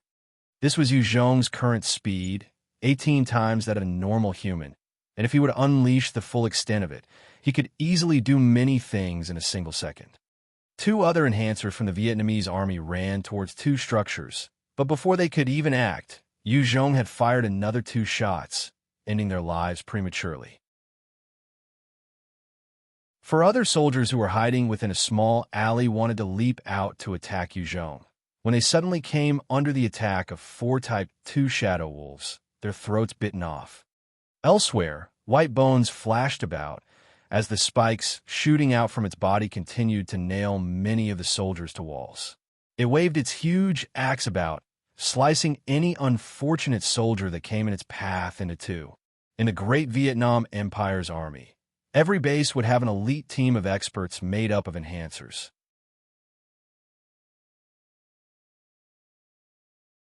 Inside Luo, Cun town, although they had come under sudden attack, the brave Vietnamese began to rally and rise to clash against Gan Tao and his troops with whatever weapons they could lay their hands on. Many women and children took up arms as well to engage Gan Tao and his men. Inside Luo, Cun town, all the Vietnamese knew they were already at odds against the Chinese, and both sides would not rest till the other was dead, and hence, almost everyone started to get embroiled in the fighting. However, melee weapons and bows could not compare to rifles and guns, and those Vietnamese who were rushing to engage were instantly gunned down. Groups of Vietnamese laid in their own blood as they groaned and moaned. In the ensuing gunfire, over 400 Vietnamese fell and shrieked in pain. The bravado and courage that propelled them to die with their comrades began to ebb away together with their lives. The majority of the Vietnamese began to lose their fighting will and spirit and tried to make their escape. Attack! Destroy the Vietnam army. Victory is ours. Gan Tao gunned down a Vietnamese woman who was running towards him as he hollered loudly. While this group of Vietnamese survivors had the courage, their combat prowess was simply lacking. Facing Gan Tao and the rest would only mean death. Only the battalion of soldiers would be considered a threat, and if Gan Tao and the rest could deal with that battalion, there would be no one in Luo Cun town that could threaten them. Kill! Kill! Kill! The warriors from the Chinese Sky Associations were all overcome with bloodlust as they shouted and followed Gan Tao towards the camp.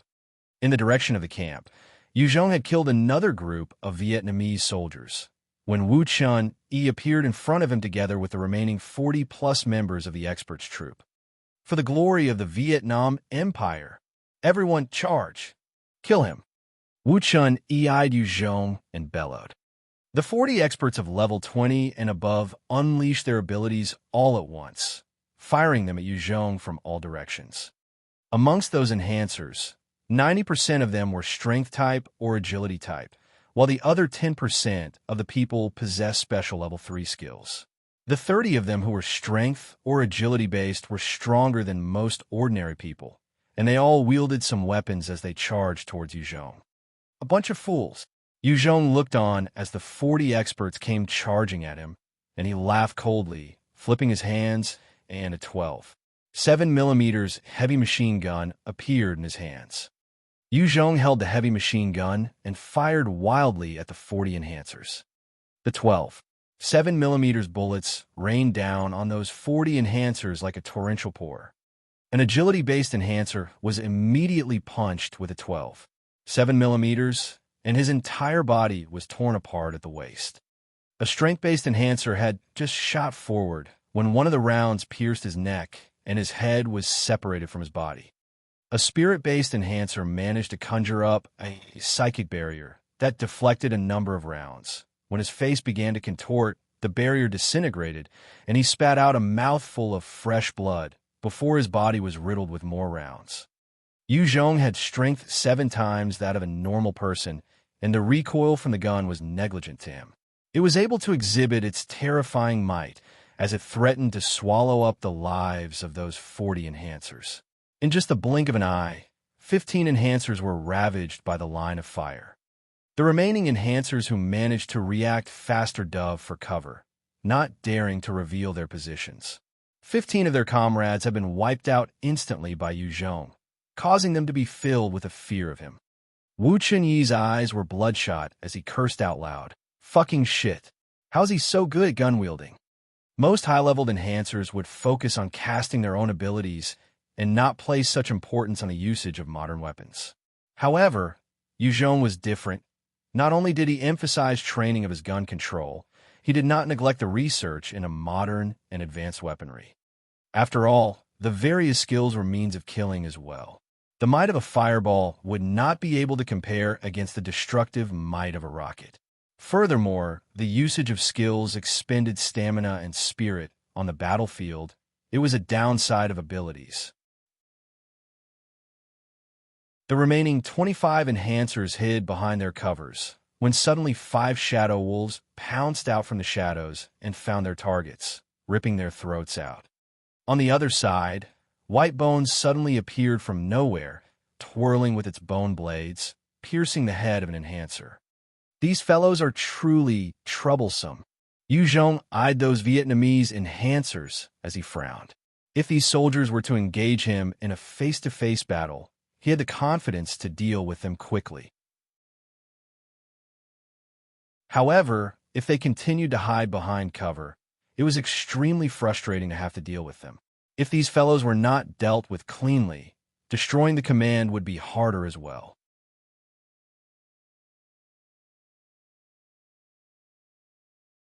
Chapter 463. Killing Wu Chun-yi.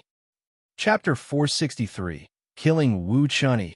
Yu Zhong eyed the Vietnamese soldiers hiding behind cover, and the heavy machine gun in his hands disappeared before he pulled out 2.05 submachine guns and charged forwards. In just 5 seconds, Yu Zhong had ignored the various Vietnamese experts hidden behind cover as he charged out of the area and made his way towards the command post. Damn it, he's intending to destroy our command post. Wu Chunyi's heart turned cold and immediately shouted out, "That Chinese dog wants to destroy our command center. Stop him."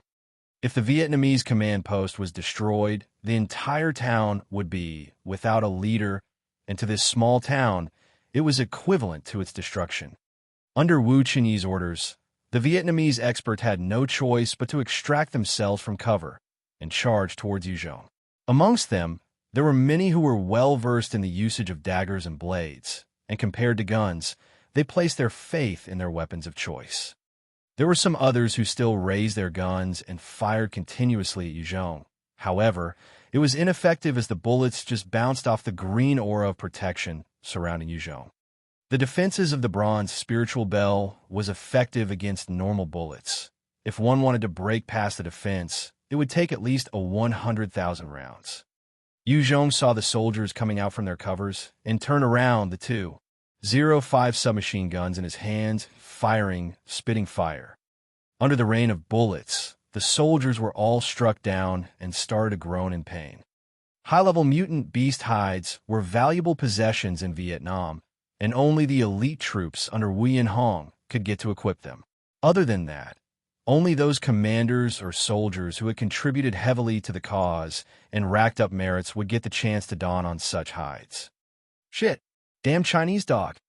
Wu Chun-yi watched as Yu Zhong easily annihilated his troops, and he could not tolerate it anymore as his eyes turned bloodshot, and he activated his ability, electromagnetic manipulation, as a bolt of electricity flashed in his right hand, and he flung it towards Yu Zhong like a bomb, together with a handful of ball bearings. Wu Chun-yi's electromagnetic manipulation ability had been raised to level 3, and under the strong effects, ball bearings could exhibit a terrifying power similar to cannons. A single ball bearing could destroy even an armored vehicle. When Wu Chun-yi had just appeared, Yu Zhong had felt a sense of threat from him, and in a flash, he disappeared behind cover like a specter. Those ball bearings that were charged by the electromagnetic manipulation exploded upon impact on the wall behind Yu Zhong, causing multiple fist-sized holes. Right at this time, a shadow wolf came leaping out from behind Wu Chun, lunging to take a bite out of his neck. Hey, such petty tricks are useless against me. Wu Chun-yi snorted coldly, as a cold glint flashed past his eyes, and his body seemed to be charged by electricity, enveloping himself. The shadow wolf that was near his body was instantly electrocuted by the high voltage, as it started to smoke, before disappearing from the world. The Type 2 shadow wolf was extremely sneaky in its movements, and was hard to defend against. Without ample protection, Wu Chun-yi might have already met his maker. However, since he already knew of the dangers earlier after witnessing it, he had prepared himself, and now, the Type 2 shadow wolves could pose no threat to him. Wu Chun-yi looked towards the direction where Yu Zhong hid himself and urged, Chinese dog, you'll still have a chance if you surrender now. As long as you surrender, we will not pursue the past. Furthermore, I will seek for Wien Hong to pardon you and allow you to join our Vietnamese army, becoming an honored member of our race. At that time, gold, women, and power, whatever you want, you will get them. This is Vietnam. Just you alone would not cause any huge waves here. Even if you try to hold out till the end, there's only death that awaits. Join us and become part of our Vietnam. Only then will you get a chance at life. Wu Chun-yi could smell danger from Yu Zhong. This was the same type of danger that he could sense from Wien Hong.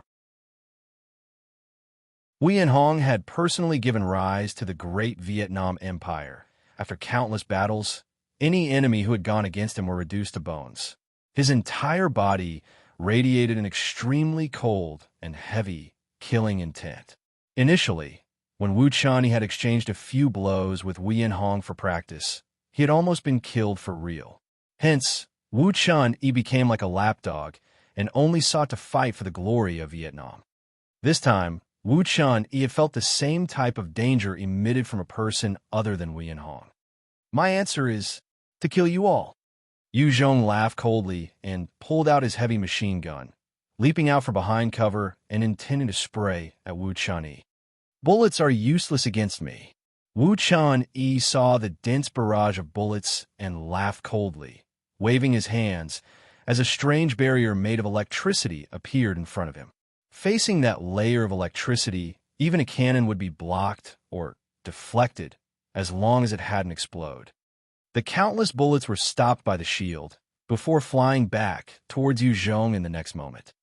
Those very same bullets shot towards Yu Zhong before being deflected by Yu Zhong's own green barrier made by the bronze spiritual bell. Wu Chun-yi had a smug look, but at the next moment, a feeling of danger rose in his heart as he hurriedly rolled towards the right. A sharp bone spike pierced the spot that Wu Chun-yi had just been on an instant before, as two other sharp bone spikes continued to shoot toward the dodging body of Wu Chun-yi, nailing him to the ground. White Bones followed up with a vicious swing on its huge axe as it leapt out the window like a demon, swinging down on Wu Chun-yi's head, cleaving it in two. Captain! Yang Ziqing let out an anguished howl, as both of his hands slapped the ground, and a number of vines extended rapidly towards White Bones. The eyes of White Bones flashed as it pointed towards Yang Ziqing, and a sharp bone spike shot out swiftly from its finger. The bone pierced one of the vines and penetrated Yang Jiqing's head. Yang Jiqing spat out a mouthful of fresh blood, his eyes dimming, before becoming a lifeless corpse. The vines began to disappear. After White Bones had dealt with the commander of the elite battalion, it continued to make its way for the other experts, slaughtering them one by one. Save me! Wu Chan-yi and Yang Jiqing had died, and the rest of the expert battalion began to loose their fighting morale as they tried to escape in various directions. White Bones chased after them doggedly, like a death god that would not stop reaping their lives. Yu Zhong himself carried Ming Jiajia as he made his way to the command center. Honk! Following the sounds of some rockets, the green Jiao Python was finally blasted to pieces by the Vietnamese army that it was entangled with before it slowly dissolved into light. Is the green Jiao Python finally killed? As expected, the strength of an army is truly terrifying. I must quickly destroy their command center. Yu Zhong saw the green Jiao Python disappearing and thought quietly. The defenses of those huge mutant beasts were truly terrifying, but their movement was relatively slow. As long as enough firepower could be utilized, a Type 2 mutant beast could be taken down by a decent-sized army. Even if it was a Type 3 mutant beast with enough modern weaponry and time, they could be destroyed as well. Kill him! Yu Zhong had just run for 5 seconds when a company of soldiers appeared in front of him to stop him, as they began firing immediately. The command center officer of Luo Siyuan Town was intelligent as well. The moment he knew there was an expert that had infiltrated, he immediately deployed a company of soldiers to ensure his own safety. Yu Zhong's body shot forwards like a beam of light and breached the line of defense. Yu Zhong then proceeded to yank the door open, and instantly his expression turned before he shot backwards hastily. Following an intense, earth-shaking explosion, the entire command center was enveloped by a huge blaze, with the terrifying flames traveling outwards in all directions. The Vietnamese soldiers had set a trap in a bid to take down Yu Zhong. Foolish Chinese dog, just a brute. In this world, only those with intelligence are the ones truly in power. The commander of Luo Siyuan Town, Wu Ji, looked on from afar as the fires consumed Yu Zhong, laughing coldly. One of the intelligence officers immediately stepped forwards to bootlick. This was all possible due to Commander's amazing plan. Of the entire great Vietnamese empire, other than Wei and Hong, you are the smartest. Wu Ji laughed smugly. The Emperor is a man of both intelligence and skills. He is beyond us mortals. I'm naturally not worthy. But yes, other people are worth shit to me. Right as the two of them were continuing their banter, the dust dispersed and a green silhouette shot towards them. Commander, he's not dead. He's still alive. Seeing the green silhouette lunging towards them from the dust that had yet to settle, a number of the soldiers beside Wu Ji immediately turned pale and tried to escape in various directions. They had even forsaken their commander. Wu Ji's face fell as he turned and tried to run away as well.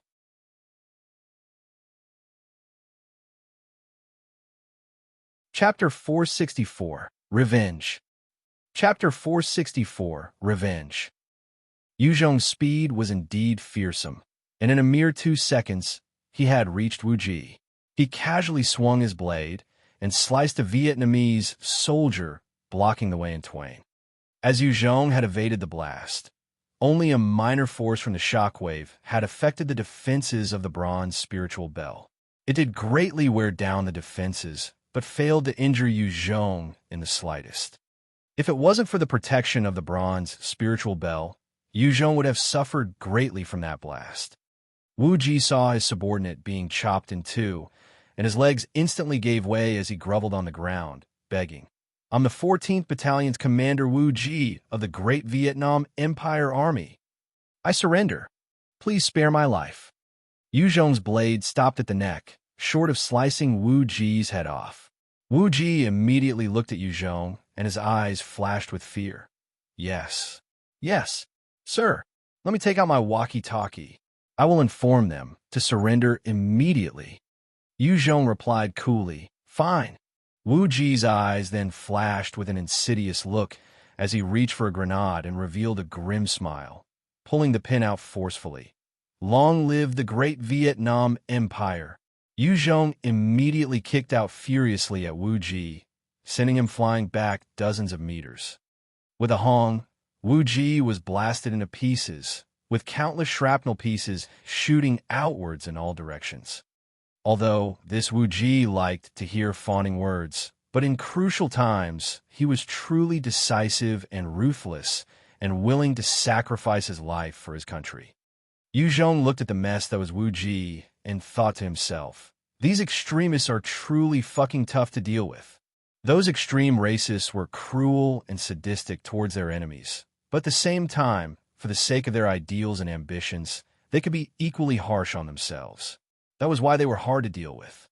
Wei Hong could put together such a strong force because he had so many extremists supporting his ambitions and ideals. Both sides relied on each other to grow and expand. If Wei Hong wasn't an extremist himself, he would find it hard to obtain such loyal subordinates. Kill him. Kill that Chinese dog. We can't let him go back alive. Wu Ji's death had ignited the fury of his subordinates, as they began to bellow loudly, having lost all reason. Some began to fire multiple rockets at Yu Zhong. Yu Zhong eyed the rockets and the soldiers, before pushing his speed to the limit. With the help of his danger perception, he continually dodged the incoming projectiles. A number of rockets landed behind Yu Zhong and detonated, causing dust and debris to explode outwards. However, not a single one managed to graze Yu Zhong.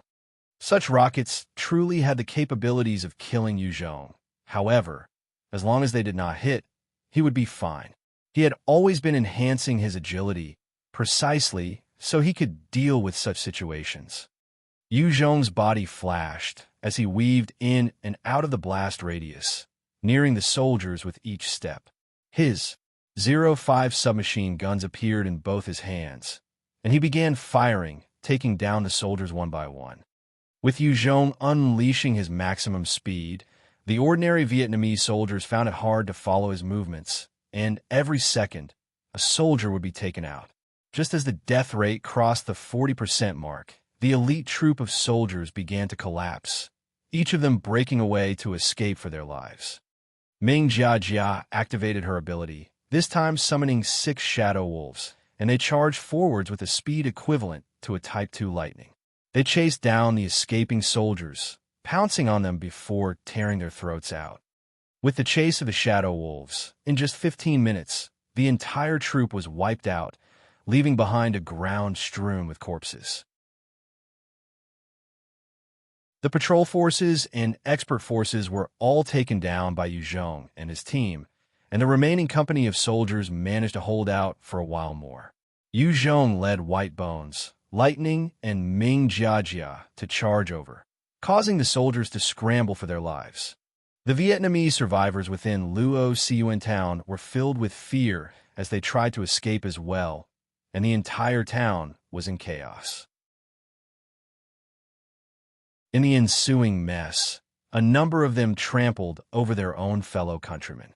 Boss, everything's stabilized. What do we do now? Gan Tao came to Yu Zhong's side, his entire body drenched in blood, as he asked excitedly. As Gan Tao looked at Yu Zhong, there was a look of idolization and veneration. This man in front had not only saved him, but given him strength as well. The moment he returned, he had led them on a successful conquest against a town filled with elite Vietnamese forces. When Chen Yao had led the Chinese Sky Association, they simply did not dare to go against the Vietnamese army. The moment there was a clash, the Chinese Sky Association would be defeated without a doubt. However, right now, Yu Zhong had led them to assault and come out victorious. In one single operation, his position was elevated even higher. In the apocalyptic world, people were more willing to follow a leader that led them to victories rather than a beauty. Yu Zhong's expression turned frosty, and he gave an order filled with killing intent. Kill. Kill until they become obedient. Make sure to get everyone's hands filled with those Vietnamese animals' blood. Hearing those orders, Gan Tao's eyes flashed fiercely, and he licked his lips excitedly as he replied, "Yes, boss. Brothers, let us charge." Gan Tao hollered to his subordinates as they charged towards the mayhem in town. In a flash, countless gunshots rang out in the town center, and whoever stood in the way of Gan Tao and his men, regardless of gender or age, they were all shot down. Without warning, nor any shouts to alert them, just gunshots. Gunfire rang out continuously, causing anyone who stood to fall in their own pools of blood. The entire Luo Cun town seemed to be a depiction of hell itself, as a huge number of Vietnamese laid groaning and moaning on the ground in pools of their own blood. Chen Yao could not take it anymore, and she came to Yu Zhong's side to plead with him. "Please stop. Please, Yu Zhong. These ordinary Vietnamese folk are innocent." Yu Zhong eyed Chen Yao, frowning slightly as he spoke slowly. "Chen Yao, this is war. On the battlefield, there are no innocent parties. If they don't die, they will become future troops, doctors, laborers, and tools of weapons aimed at us." Chen Yao had, after all, gone through some hardships together with Yu Zhong, and he was willing to explain to her. If it had been another woman who had nothing to do with him, he would have swept her to one side without bothering so much. Chen Yao opened her eyes wide as she pleaded with Yu Zhong. "We can take them in as slaves. Turn them to our strength."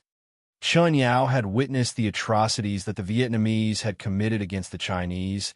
It was just that she was still benevolent in nature and wasn't willing to watch all these Vietnamese people die. As to condemning them to be slaves, it was considered a light punishment for the sins that some of them had committed.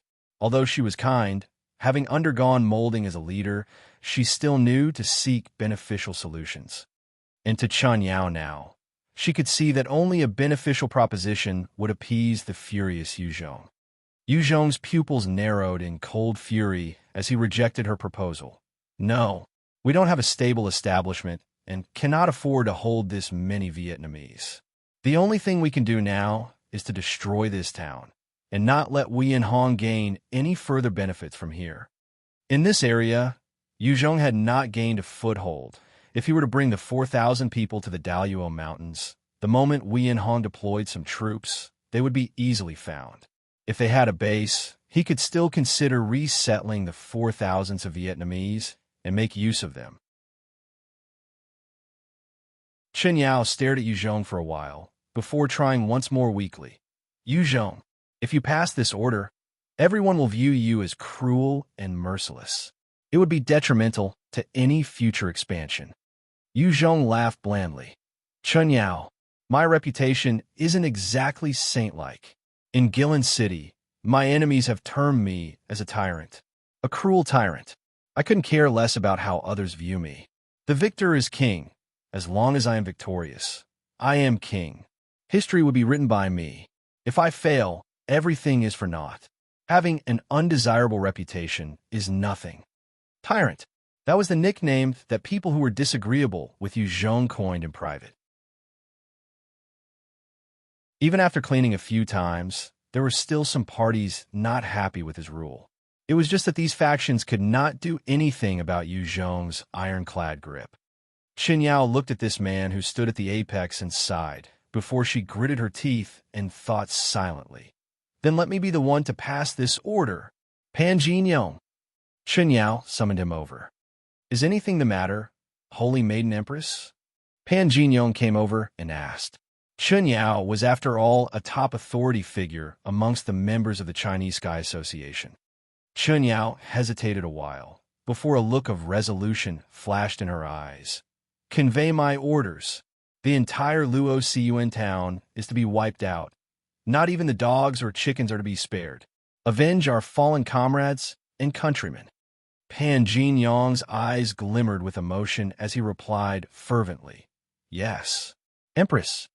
Pan Jingyong was filled with hatred towards the Vietnamese, and when he heard this ruthless order, he became incredibly excited. The moment Chen Yao gave the order, the entire Luo Cun town was once again dyed in blood, as many Vietnamese were captured and executed. Blood flowed freely, as screams and cries of terror filled the night, while the ground was slowly filled with corpses. After annihilating the entire Luo Siuan town of its survivors, the various coal mines were destroyed, the buildings were set on fire, and smoke billowed towards the skies.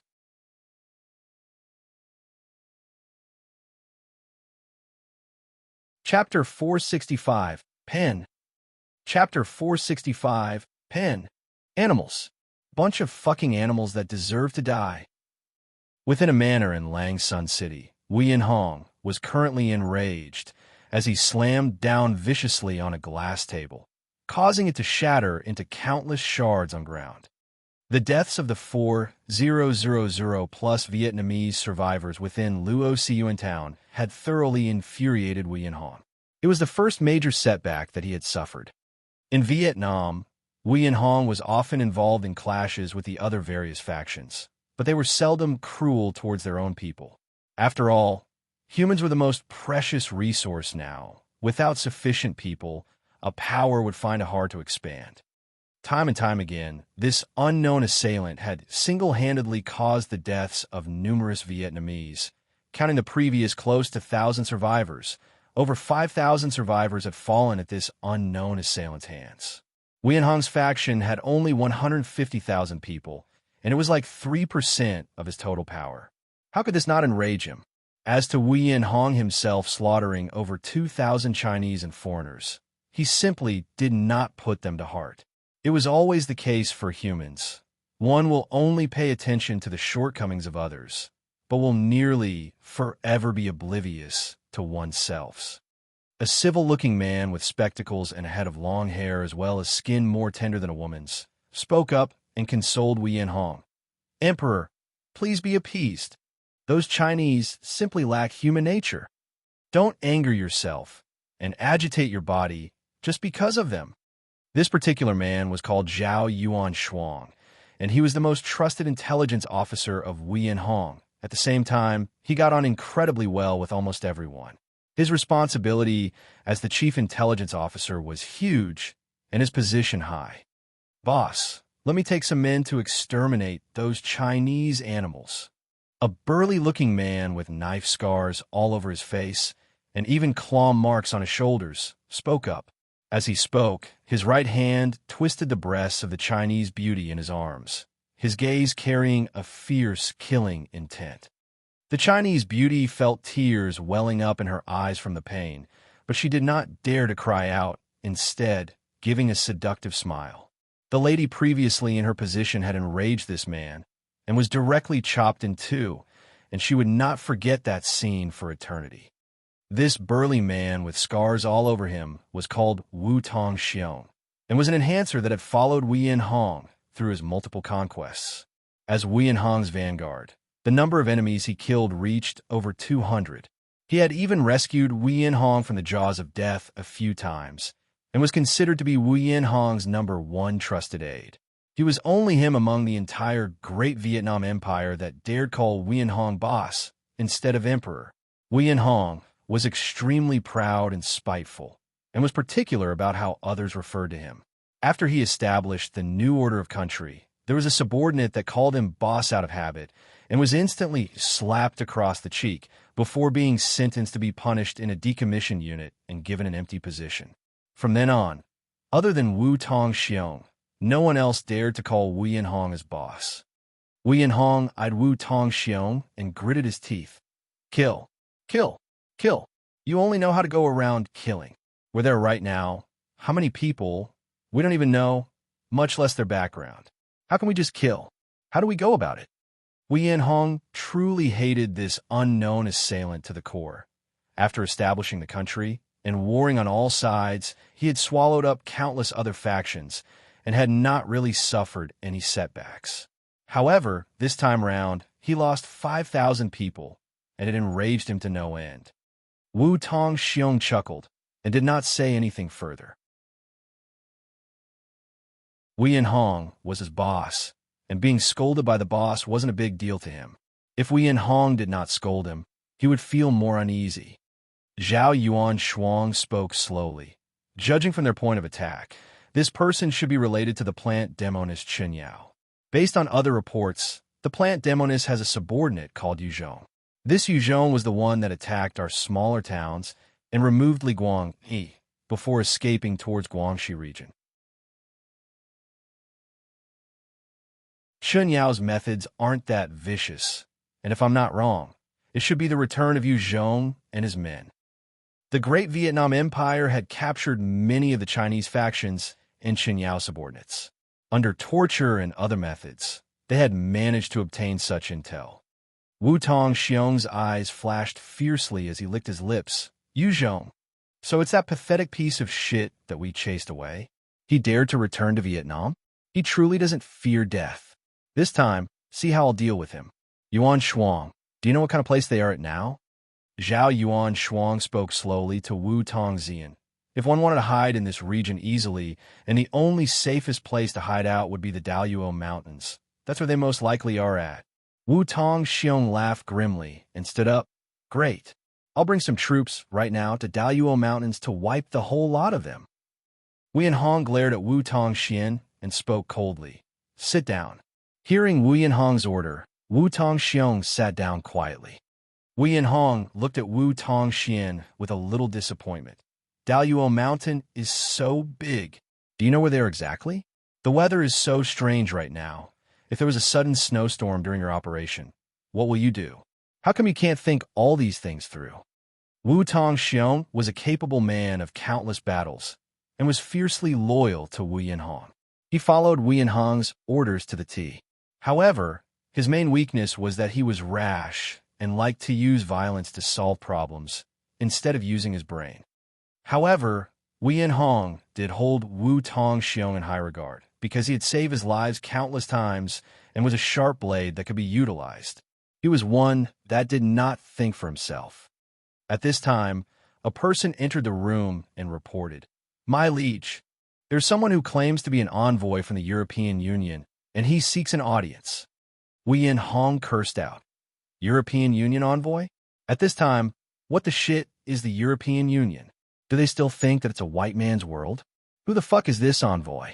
The European Union, America, and Russia were at the forefront of science and military might before the apocalypse. They formed the major powers of economic strength and had always looked down on the rest of Asia. Wu Yanhong already hated those European people and their attitude before the apocalypse. After the world-changing event, he had humiliated and tortured any foreigner that he could get his hands on. The officer immediately replied, The envoy is a white man. Wu Yanhong's eyes flashed with hatred as he ordered, Stuff him in the pig's pen.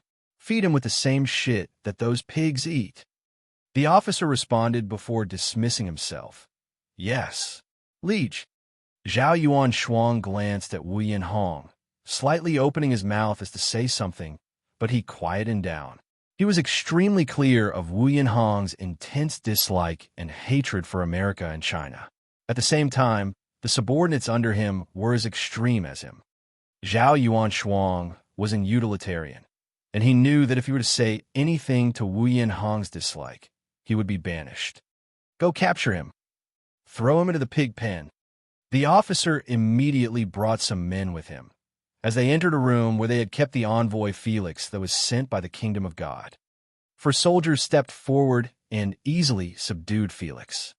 He immediately shouted, Heavens, what are you guys doing? I'm an envoy from the European Union. I have some terms to discuss.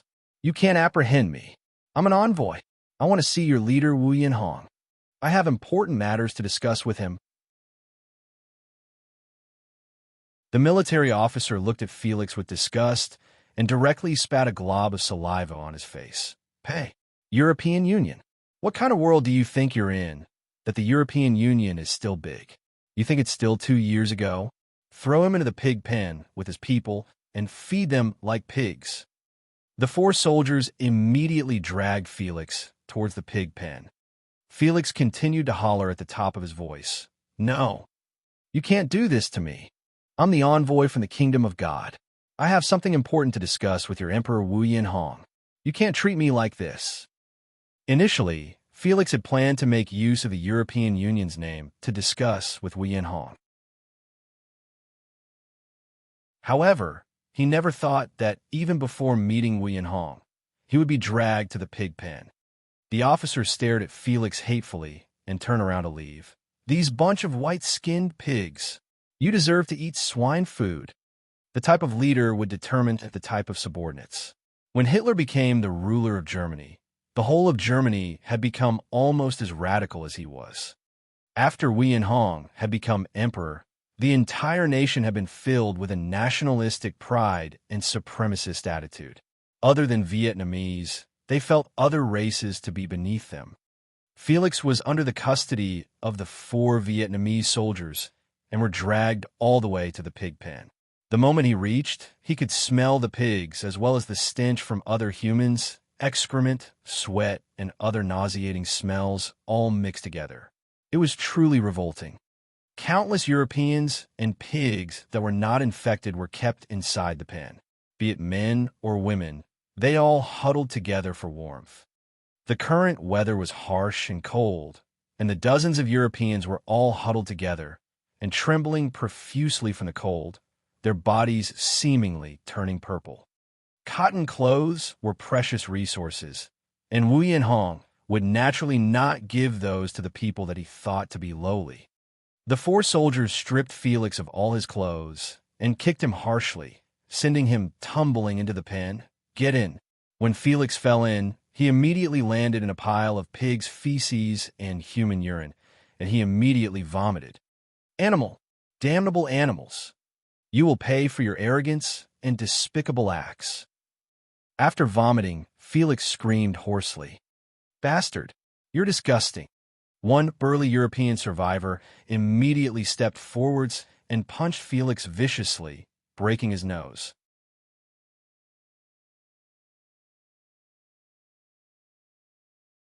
Chapter 466, Destined to Cooperate. Chapter 466, Destined to Cooperate. Damn it, they're too cruel. Those Vietnamese monkeys. Sadistic, rude, and barbaric. Those Vietnamese monkeys. They're not listening at all. Are we really going to cooperate with a bunch of monkeys that just won't listen? Our envoy was locked in a pig's pen by them. This is an outrage to our kingdom of God. Those damnable Vietnamese monkeys didn't just stop at humiliating our fellow people. This is too much. After Felix was captured and locked in the pig's pen, the news quickly traveled to the Vietnam branch of the Kingdom of God. Upon hearing this news, the entire Vietnam branch of the Kingdom of God went into an uproar. Everyone within the center was European, and they always thought themselves to be higher than others. After the apocalypse, when the Kingdom of God was established, they assumed that their reach over the entire world was even more strengthened. Hence, when they heard that their envoy was being humiliated and ill-treated, it was like a slap to their face. Silence. At this time, a blonde-haired Caucasian spoke out slowly. He had an eagle-like gaze and hooked nose and was dressed in a neat suit. This Caucasian was the director of the Vietnam branch, and his name was Nintendo. Another good-looking Caucasian with a sword-like gaze and a few deep scars on his face saluted towards Nintendo. "Director, we will definitely not let Wei Hong get away with this. He has gone overboard. We must seek revenge. Please allow me to lead the army to deal with this Wei Hong, and let him taste the consequences of offending the kingdom of God." This good-looking Caucasian with his blonde hair reaching his shoulders was called Alex, and he was a commander of the army under the Vietnam branch's control. He was an agility and endurance-based dual attribute evolver. At the same time, he had received special forces and assassination training. In the past, he had single-handedly wiped out a fully armed company of elite Vietnam soldiers. Along with having a brilliant record, this all showed how terrifying he could be. Nintendo's eyes flashed with a light of wisdom as he spoke slowly. "No, Alex, Wei Hong is not some trash. Although he's proud, cruel, overbearing, and arrogant, his troops are truly not to be underestimated. He himself is a strong expert. If we want to make use of the army to deal with him, we would be able to annihilate him, but the cost we have to bear would be equally devastating. This is not in line with our Kingdom of God's way of handling matters. We need to control the whole of Vietnam. If we expend too much force to deal with him, then it would not be beneficial to dealing with the rest of Vietnam. In this period of time, the higher-ups are still concerned with the rest of Europe, Africa, and the Middle East. We won't be able to request for additional aid.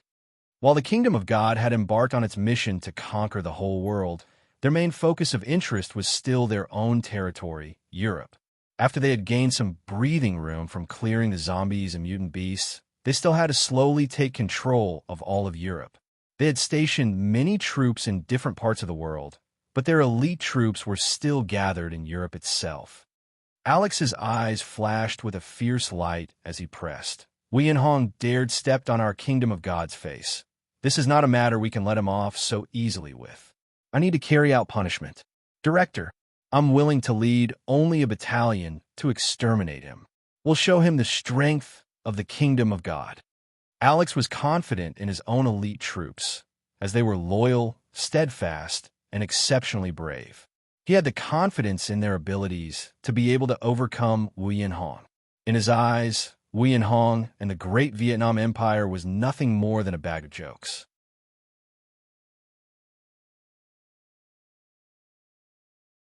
Nintendo's eyes flashed coldly as he barked.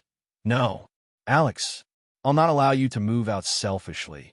This is an order. Alex stared back with a strange look before he slowly sat down. Yes. Director, another subordinate asked. Then, Director, are we just going to sit by and let those Vietnamese monkeys treat our envoy like this? Nintendo revealed a self-confident smile.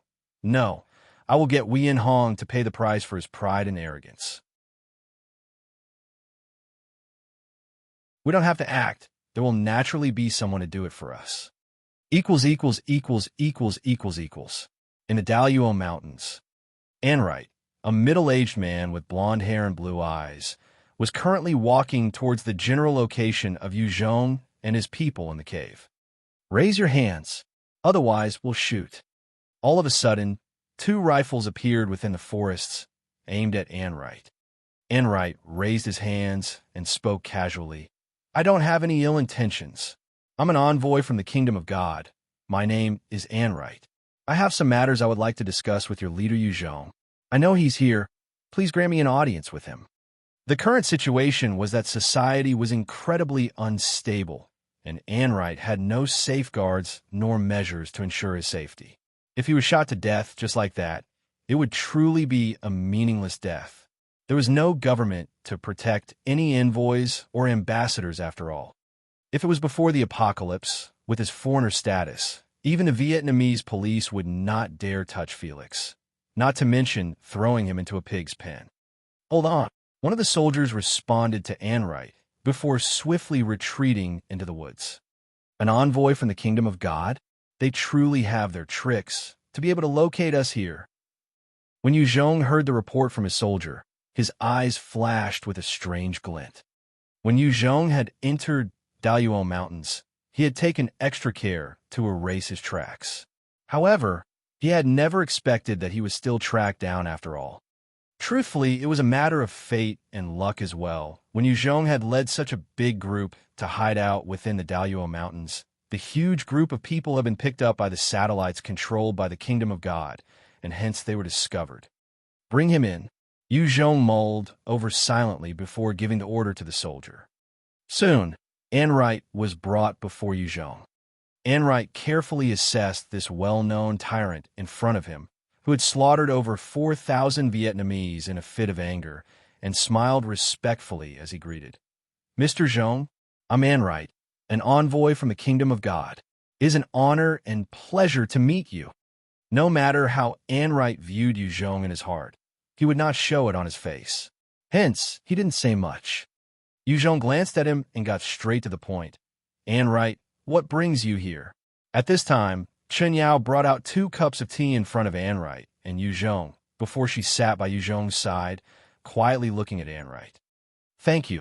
Anright looked at Chen Yao, noting her elegant and valiant aura, coupled with her beautiful looks, and his eyes flashed with a strange glint before he turned to face Yu Zhong and smiled, pulling out a piece of document. Mr. Yu Zhong, our Kingdom of God would like to cooperate with you in bringing down Wu Yanhong, who's a truly despicable and evil existence. This is the distribution of Wu Yanhong's current power right now, and we hope that it would be of use to you. Yu Zhong received the document and assessed it, only to discover that it was an extremely detailed map of Vietnam, and on it, there were indications of where Wu Yanhong's establishments were, his current troop strength, the number of people in each place, and other detailed information. The value of this document alone already outweighed the equipment of a battalion. The intelligence was obtained after the Kingdom of God had expended numerous pieces and resources to obtain. There were even information on some secretive factions that Yu Zhong did not know about.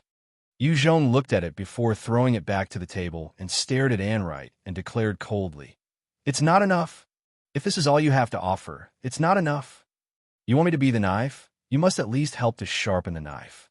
With our people and equipment here, with just a map, we can at most harass them. I need weapons, a huge number of weapons. I will only deploy my troops if we have sufficient firepower. Otherwise, I can only relocate my troops away from here." Anright felt disgruntled, but he still wore that perfect smile and pulled out another piece of document and pushed it in front of Yu Zhong. "Mr. Yu Zhong, please look at this then. I believe that this document should satisfy your needs." Yu Zhong received the new document and looked, and immediately felt waves of shock coursing through his mind. In this document, there was clear and detailed information on all the armories and storage facilities located in Vietnam. With this document, Yu Zhong would be able to easily locate them, and once he had dealt with the zombies, he could gain a large number of weapons and equipment. The Kingdom of God could expand quickly in all parts of the world because of many of their multinational corporations were secretly spies for them. Many of the ordinary army camps had already come under their control.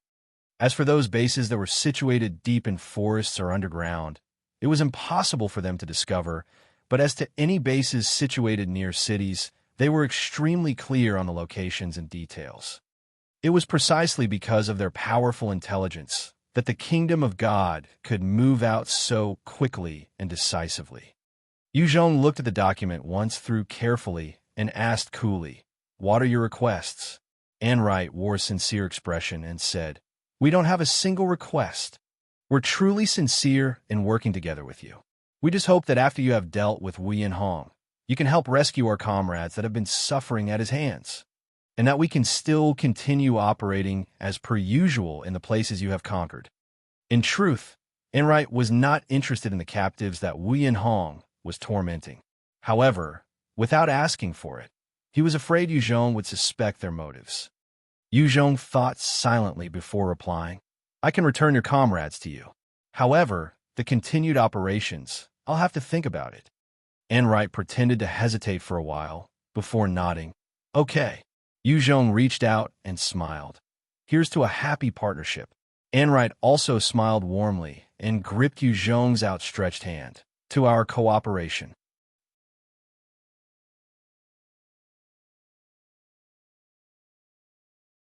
Chapter 467, Mutant Flower Poison Spider.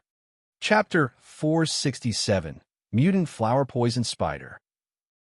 Within a Vietnam Army base, there was a large number of zombies decked in military uniform, quietly standing still. The entire place was eerily quiet. If there wasn't a summon from any Z-type monsters, these zombies would stay there like this until they evolved or gained a scent of a living being. Out of the blue, a number of loud sounds and movements from a vehicle fleet came resounding, and with the noise, the zombie group started to shamble towards the source of the noise.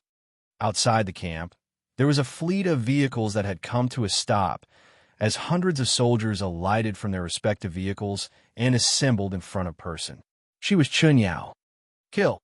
Chen Yao took a look at the zombies within the camp, and her eyes flashed before she ordered coldly, "Brothers, let's charge." With Chen Yao's orders, Gan Tao bellowed with fury, and he raised his replica Tang sword as he charged towards the zombies. Humans were, after all, intelligent, and because of that, they could dominate the entire planet even as a frail species. After the appearances of the mutant beasts, many intelligent humans already thought of using their tough hides as armor. Yu Zhong had brought a number of men to kill so many Vietnamese soldiers and had obtained many low-level armors. While these armor and protective hides could not withstand bullets, blocking the claws and scratches of the zombies was no problem. After equipping the hides, the casualties suffered by the troops would then plunge. Many of them scrambled to get a good equipment, as it was the stepping stone to enhancement and becoming strong. This camp had about 800 zombies within, and they were soon wiped out by Gan Tao and his troops. After clearing the place of the zombies, with Yu Zhong's orders, the soldiers began to gather the corpses orderly and burnt them. Ever since coming across the Devourers, Yu Zhong had a strong impression of their abilities to even destroy a tank after evolving to the maximum. Of course, in an area of effect, the Devourers could not compare to tanks, but Yu Zhong was still uneasy and would not risk leaving behind corpses for Devourers to swallow. Every one less freak of nature would still be beneficial to him. Our spoils this time is not too bad. When Yu Zhong stepped into the base, he saw the 20 tanks laid out neatly and rejoiced in his heart. The document that the Kingdom of God had given Yu Zhong provided detailed information on various Vietnamese army camps and weapon storage facilities. However, the majority of them were situated at Chao Bang City * Lang Sun City. Of the various camps in these locations, most of them had been opened and wiped clean by Li Guang, Yi or Wei and Hong, bolstering their own forces. Yu Zhong had then used the map to locate another weapon storage facility and another 3 army bases. Those 3 bases happened to be ordinary border patrol camps, and only this one that they found had actually contained tanks.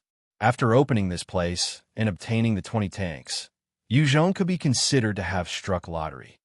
However, just as he got excited, he immediately frowned in the next moment. Gan Tao came up to Yu Zhong excitedly and exclaimed, "Leader, we've struck it rich. This is an armory. We have tanks now." Tanks were considered the kings of the battlefield, and with this camp of tanks, even a 100,000 zombie horde would not pose a problem to Yu Zhong. Yu Zhong gazed at Gan Tao and spoke indifferently. "Who amongst you know how to operate them?" Gan Tao immediately frowned. Operating tanks was a specialty skill, and not anyone could just go in and get used to the controls. No matter how advanced the weaponry, if there was no suitable operator, then they weren't worth anything. And it was precisely because of this Yu Zhong was currently frowning. These 20 tanks were truly a treasure, but for them to exhibit their might, he lacked the necessary manpower. Attack! All of a sudden, there were gunshots and screams from the soldiers coming from the other side of the base. Yu Zhong's face fell, and he immediately activated his shadow steps and charged towards the source of the disturbance. In his heart, every single soldier that fought for him was an invaluable resource, and he would not give up easily on any single one of his subordinates. For seconds, in a mere 4 seconds, Yu Zhong had reached the source of gunshots, only to see that in the area, there was a swarm of countless black spiders the size of 2 palms currently pouring towards the soldiers. Level 14 Strange Beast, Mutant Flower Poison Spider, is a mutated variant with a potent venom. Yu Zhong's troops were firing like mad at the mutant flower poison spiders. The rain of bullets caused countless spiders to be ripped to shreds, and as each mutant flower poison spider burst open, the venom splattered out and caused the ground to sizzle, revealing countless little holes. Those mutant flower poison spiders had low defenses, but their speeds were above even the S1S, and they quickly reached the soldiers. As one soldier was firing at dozens of the mutant spiders, causing them to burst open, he was immediately swarmed by 8 others, leaping toward his head. "Go to hell! Go to hell!" That soldier became frantic and tried to swat the spiders off, as one of his palms actually crushed one of the mutant flower poison spiders. When the soldier crushed the flower poison spider, its body was squashed, and the poisonous mucus started to corrode his right hand and armor. A huge hole appeared in his right hand, causing his face to contort in agony. The remaining 7 mutant spiders leapt onto his head and bit down viciously on his neck as the potent venom entered his system, and he collapsed numbly.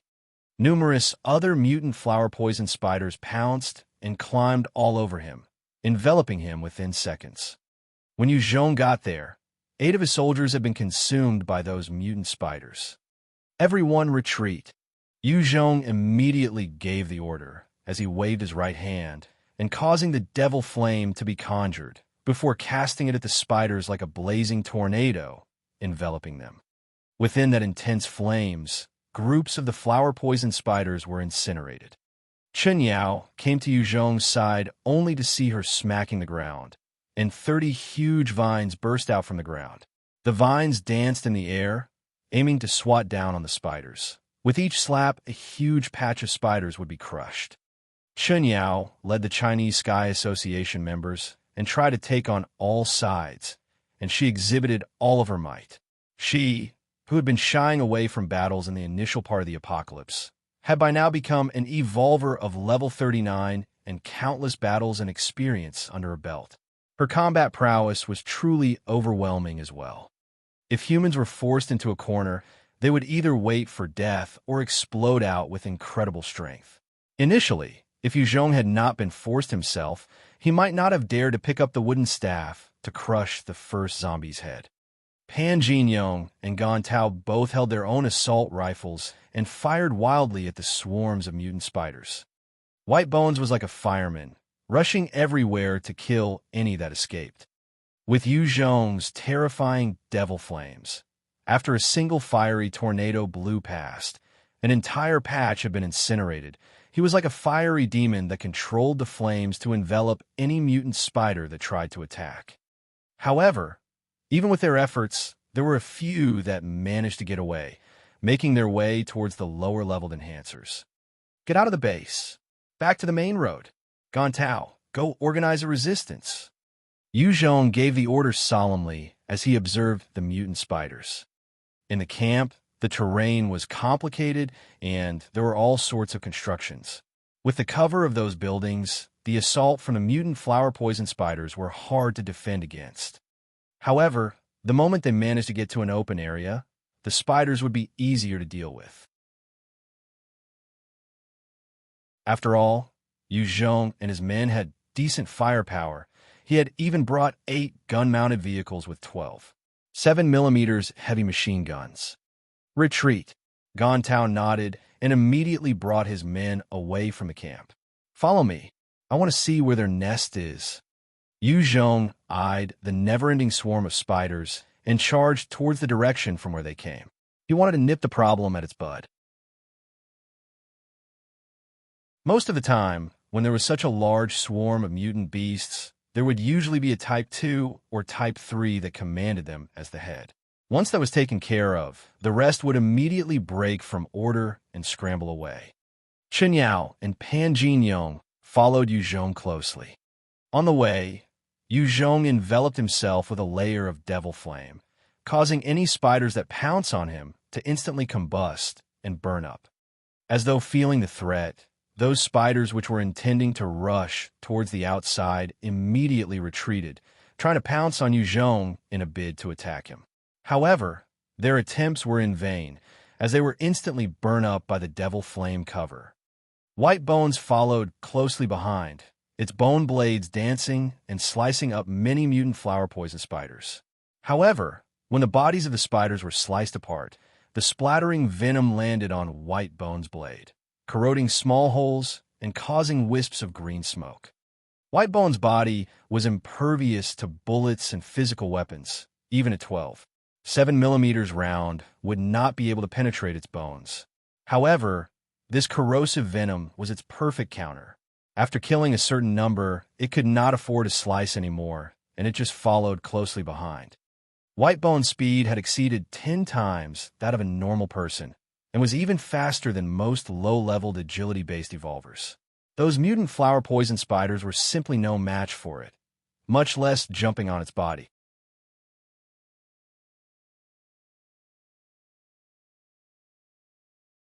Chapter 468. Huge Battle of Type 3 Mutant Beasts. Chapter 468. Huge Battle of Type 3 Mutant Beasts. Yu Zhong backtracked the paths of the spiders and kept on charging forwards. After running for about a kilometer, he finally came to a dense forest area. The moment he stepped into the forest, he was suddenly besieged on either sides by two large mutant flower poison spiders. They were the size of two persons' faces side by side, and their jaws were wide open as two white globs of spit shot out at Yu Zhong. Level 60 Strange Beast. Type 2 Mutant Flower Poison Spider. The moment those Type 2 appeared, a strong sense of danger had welled up in Yu Zhong's mind, and he leapt backwards with lightning speed. At the same time, his eye of perception had already provided him with the information on those two huge mutant spiders. The two globs of spit landed at Yu Zhong's original position, just an instant after Yu Zhong had retreated. The sticky spit was an innate ability of those Type 2 mutant flower poison spiders, and they were quite dangerous for an attack. The moment the spit touched the prey, the sticky silk would start to constrict, binding the prey tightly, at the same time releasing a paralyzing agent, causing the prey to lose all sense of resistance. Even the Type 3 lightning would find itself in a bind if it were to be caught in those silks, and would only be consumed. Of course, lightning speed could break the sound barrier, and naturally would not be caught so easily. After dodging those spit attacks, Yu Zhong immediately pulled out his stinger and fired 6 consecutive shots at the two Type 2 mutant spiders. Pung! Pung! Assaulted by the shots, one of the Type 2 mutant spiders instantly burst open, and the inside splattered out, corroding a hole in the tree it was perched upon. The Type 2 mutant flower poison spider was a high offense, but weak defense type of mutant beast. Its damage could cause even a Type 3 to be threatened. However, its body could not withstand even the shot of a normal rifle bullet, not to mention the might of the stinger. As for the other Type 2 mutant spider, after suffering a hit, a hole appeared in its body, and it endured the pain as it hurried over to another tree. Yu Zhong waved his right hand, and a huge ball of devil flames immediately shot towards the tree like a cannon, instantly engulfing the tree and burning the Type 2 mutant spider with it. With the death of those two Type 2 mutant spiders, a green box and a Level 3 skill book popped out. Level 3 skill book. Strengthen bullets, using energy to collect an ammunition, causing resulting rounds to have extra lethality. Active skill. With each usage, expends a minimum of 10 spirit and 5 stamina. Level of threat depends on bullet, skill enhancement, and level, as well as amount of spirit and stamina used. The green treasure box also revealed a small Level 3 defensive wear. By this time, defense drops were the lowest of the different occurrences, and even after killing so many enemies, Yu Zhong had only come across Level 2 armors. As for a Level 3, he had only one. This was the second time he obtained a Level 3 armor. With such rate, it was equivalent to a Level 4 treasure. This skill should be left for those who focus on guns. Yu Zhong eyed the Level 3 skill book before keeping it in his storage ring. After all, Yu Zhong still had countless skills that lacked the points to be enhanced, and he did not have any intentions to learn another Level 3 skill. After taking care of those two Type 2 mutant flower poison spiders, the remaining mutant spiders did not scramble away nor collapse, instead becoming more aggressive as they leapt towards Yu Zhong. Yu Zhong watched the constant stream of mutant flower poison spiders attacking him, and he thought, even the Type 2s are dead. They are still not dispersing. Don't tell me that there's a Type 3 nearby. Yu Zhong quietly assessed the situation as he fended off the attacks from the ordinary mutant spiders with ease. From the attack style of the Type 2s earlier, the mutant spiders are strong in offense, but weak in defense. Their speed is fast, but defense is incredibly low. If it's such a Type 3 mutant beast, I have a chance to defeat it. Yu Zhong turned to face Chen Yao and Pan Jinyong as he spoke solemnly. Chen Yao, Pan Jinyong, you guys head back first. I'm going further in for a look. A Type 3 mutant beast was truly terrifying, and Yu Zhong did not possess the confidence for an absolute victory. Being alone, there would still be a chance for him to escape, but if Chen Yao and Pan Jinyong were to be brought along, they might end up losing their lives in here. Yu Zhong knew that with his speed nearing 18 times that of a normal human, even when facing the Type 3 lightning with a Mach 1 speed, he could still react and hold his own. That was why he was confident in his survival. Otherwise, he would not go provoke those Type 3 mutant beasts for no reason. Be careful. Chen Yao had matured a lot, as she called out in worry, and turned around with Pan Jinyong to exit the forest. The moment Chen Yao stepped out, the surrounding plants and flora around here became sharp blades, acting as though they had a mind of their own as they sliced the mutant spiders all around her and Pan Jinyong. In the dense forest, her power could be exhibited at 120%. After ensuring that Chen Yao and Pan Jinyong had left, Yu Zhong immediately activated his bone-encompassing armor, forming a carapace of white bones. Using the bone spikes to propel himself upwards onto a tree, he then proceeded to follow the trail of spiders. After running in the dense forest for another 2 kilometers, Yu Zhong finally heard an earth-shaking roar. He landed quietly on a branch of a huge tree and looked towards the direction of the sound. He discovered that there was a huge patch of purple flowers, looking like a sea of purple. In the middle, there was a tree that seemed to be carved out of purple jade, with 7 purple branches and an extremely small-sized fruit that gave off an incredibly strange aroma. About 100 m away from the purple fruit, there was a huge ape that was 4 m tall, covered entirely with red fur and ripped muscles, its claws slashing as it had an ugly expression being trapped by white spider silk. On the other side of that spider web, there was a 2 m tall black spider that had legs larger than the size of human legs. Level 85 Mutant Beast, Type 3 Ferocious Ape. Level 76 Mutant Beast, Type 3 Mutant Flower Poison Spider. 2 Type 3 Mutant Beasts. When Yu Zhong saw them, his heart immediately turned cold before he swiveled to look at the strange fruit with that aroma. Even at a distance of more than 1,000 meters, he could smell the scent of that purple fruit, and it was capable of driving him crazy. Each blow from the fist of the Type 3 ferocious ape could instantly pummel a tank, and its speed was faster than lightning, while it could withstand the damage from even a 37mm round. Its innate ability was its insane strength. Even amongst the Type 3 mutant beasts, it was an incredibly terrifying existence, tearing apart other beasts with ease. If it were to unleash a punch at Yu Zhong, even if he could block it, he would be sent flying dozens of meters, and his injury would not be light. This fearsome Type 3 ferocious ape was entangled within the white spider web, and it was struggling in frenzy, tearing through the many layers of silk. As for the Type 3 mutant flower poison spider, it continued to shoot out spit after spit without hurry or haste, every shot landing on the ferocious ape and adding to its misery. The Type 3 ferocious ape roared twice in succession before the web sealed its head, cutting off its breath for about 2 seconds before it slumped to the ground, having been affected by the neutralizing toxin from the web. Right at this time, a gray shadow shot out from a corner, aiming for the Type 3 mutant spider. Level 73 Mutant Beast, Type 3 Shadow Gray Mouse. Yu Zhong stared fixedly at the Type 3 Shadow Gray Mouse, noting that it was about 2.7 m tall, its body covered entirely in a gray armor, and sharp claws on all 4 limbs. Its defense seemed stronger than even lightning, although its speed was slower than lightning's.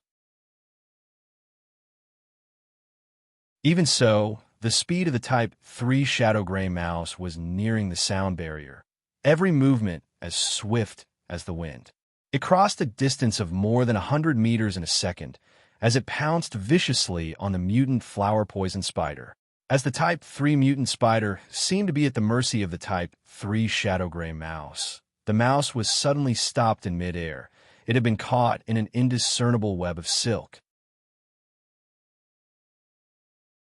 This transparent spider web was a trap laid by the Type 3 mutant spider. It knew its combat abilities were weak. Just a single punch from the ferocious ape could flatten it. However, it was an expert hunter and excelled in the usage of traps. As long as any prey entered its domain, even a mutant beast with a higher level would be at its mercy.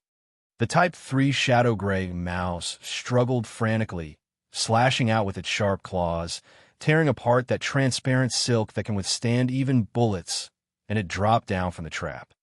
Just as it landed, the Type 3 mutant spider had already spat out a glob of white sticky silk at it, causing the Type 3 shadow gray mouse to be instantly enveloped and wrapped into a ball. That you're tuning in to the Warrior Lore YouTube channel. Don't forget to subscribe and join us on this journey to catch the most captivating stories.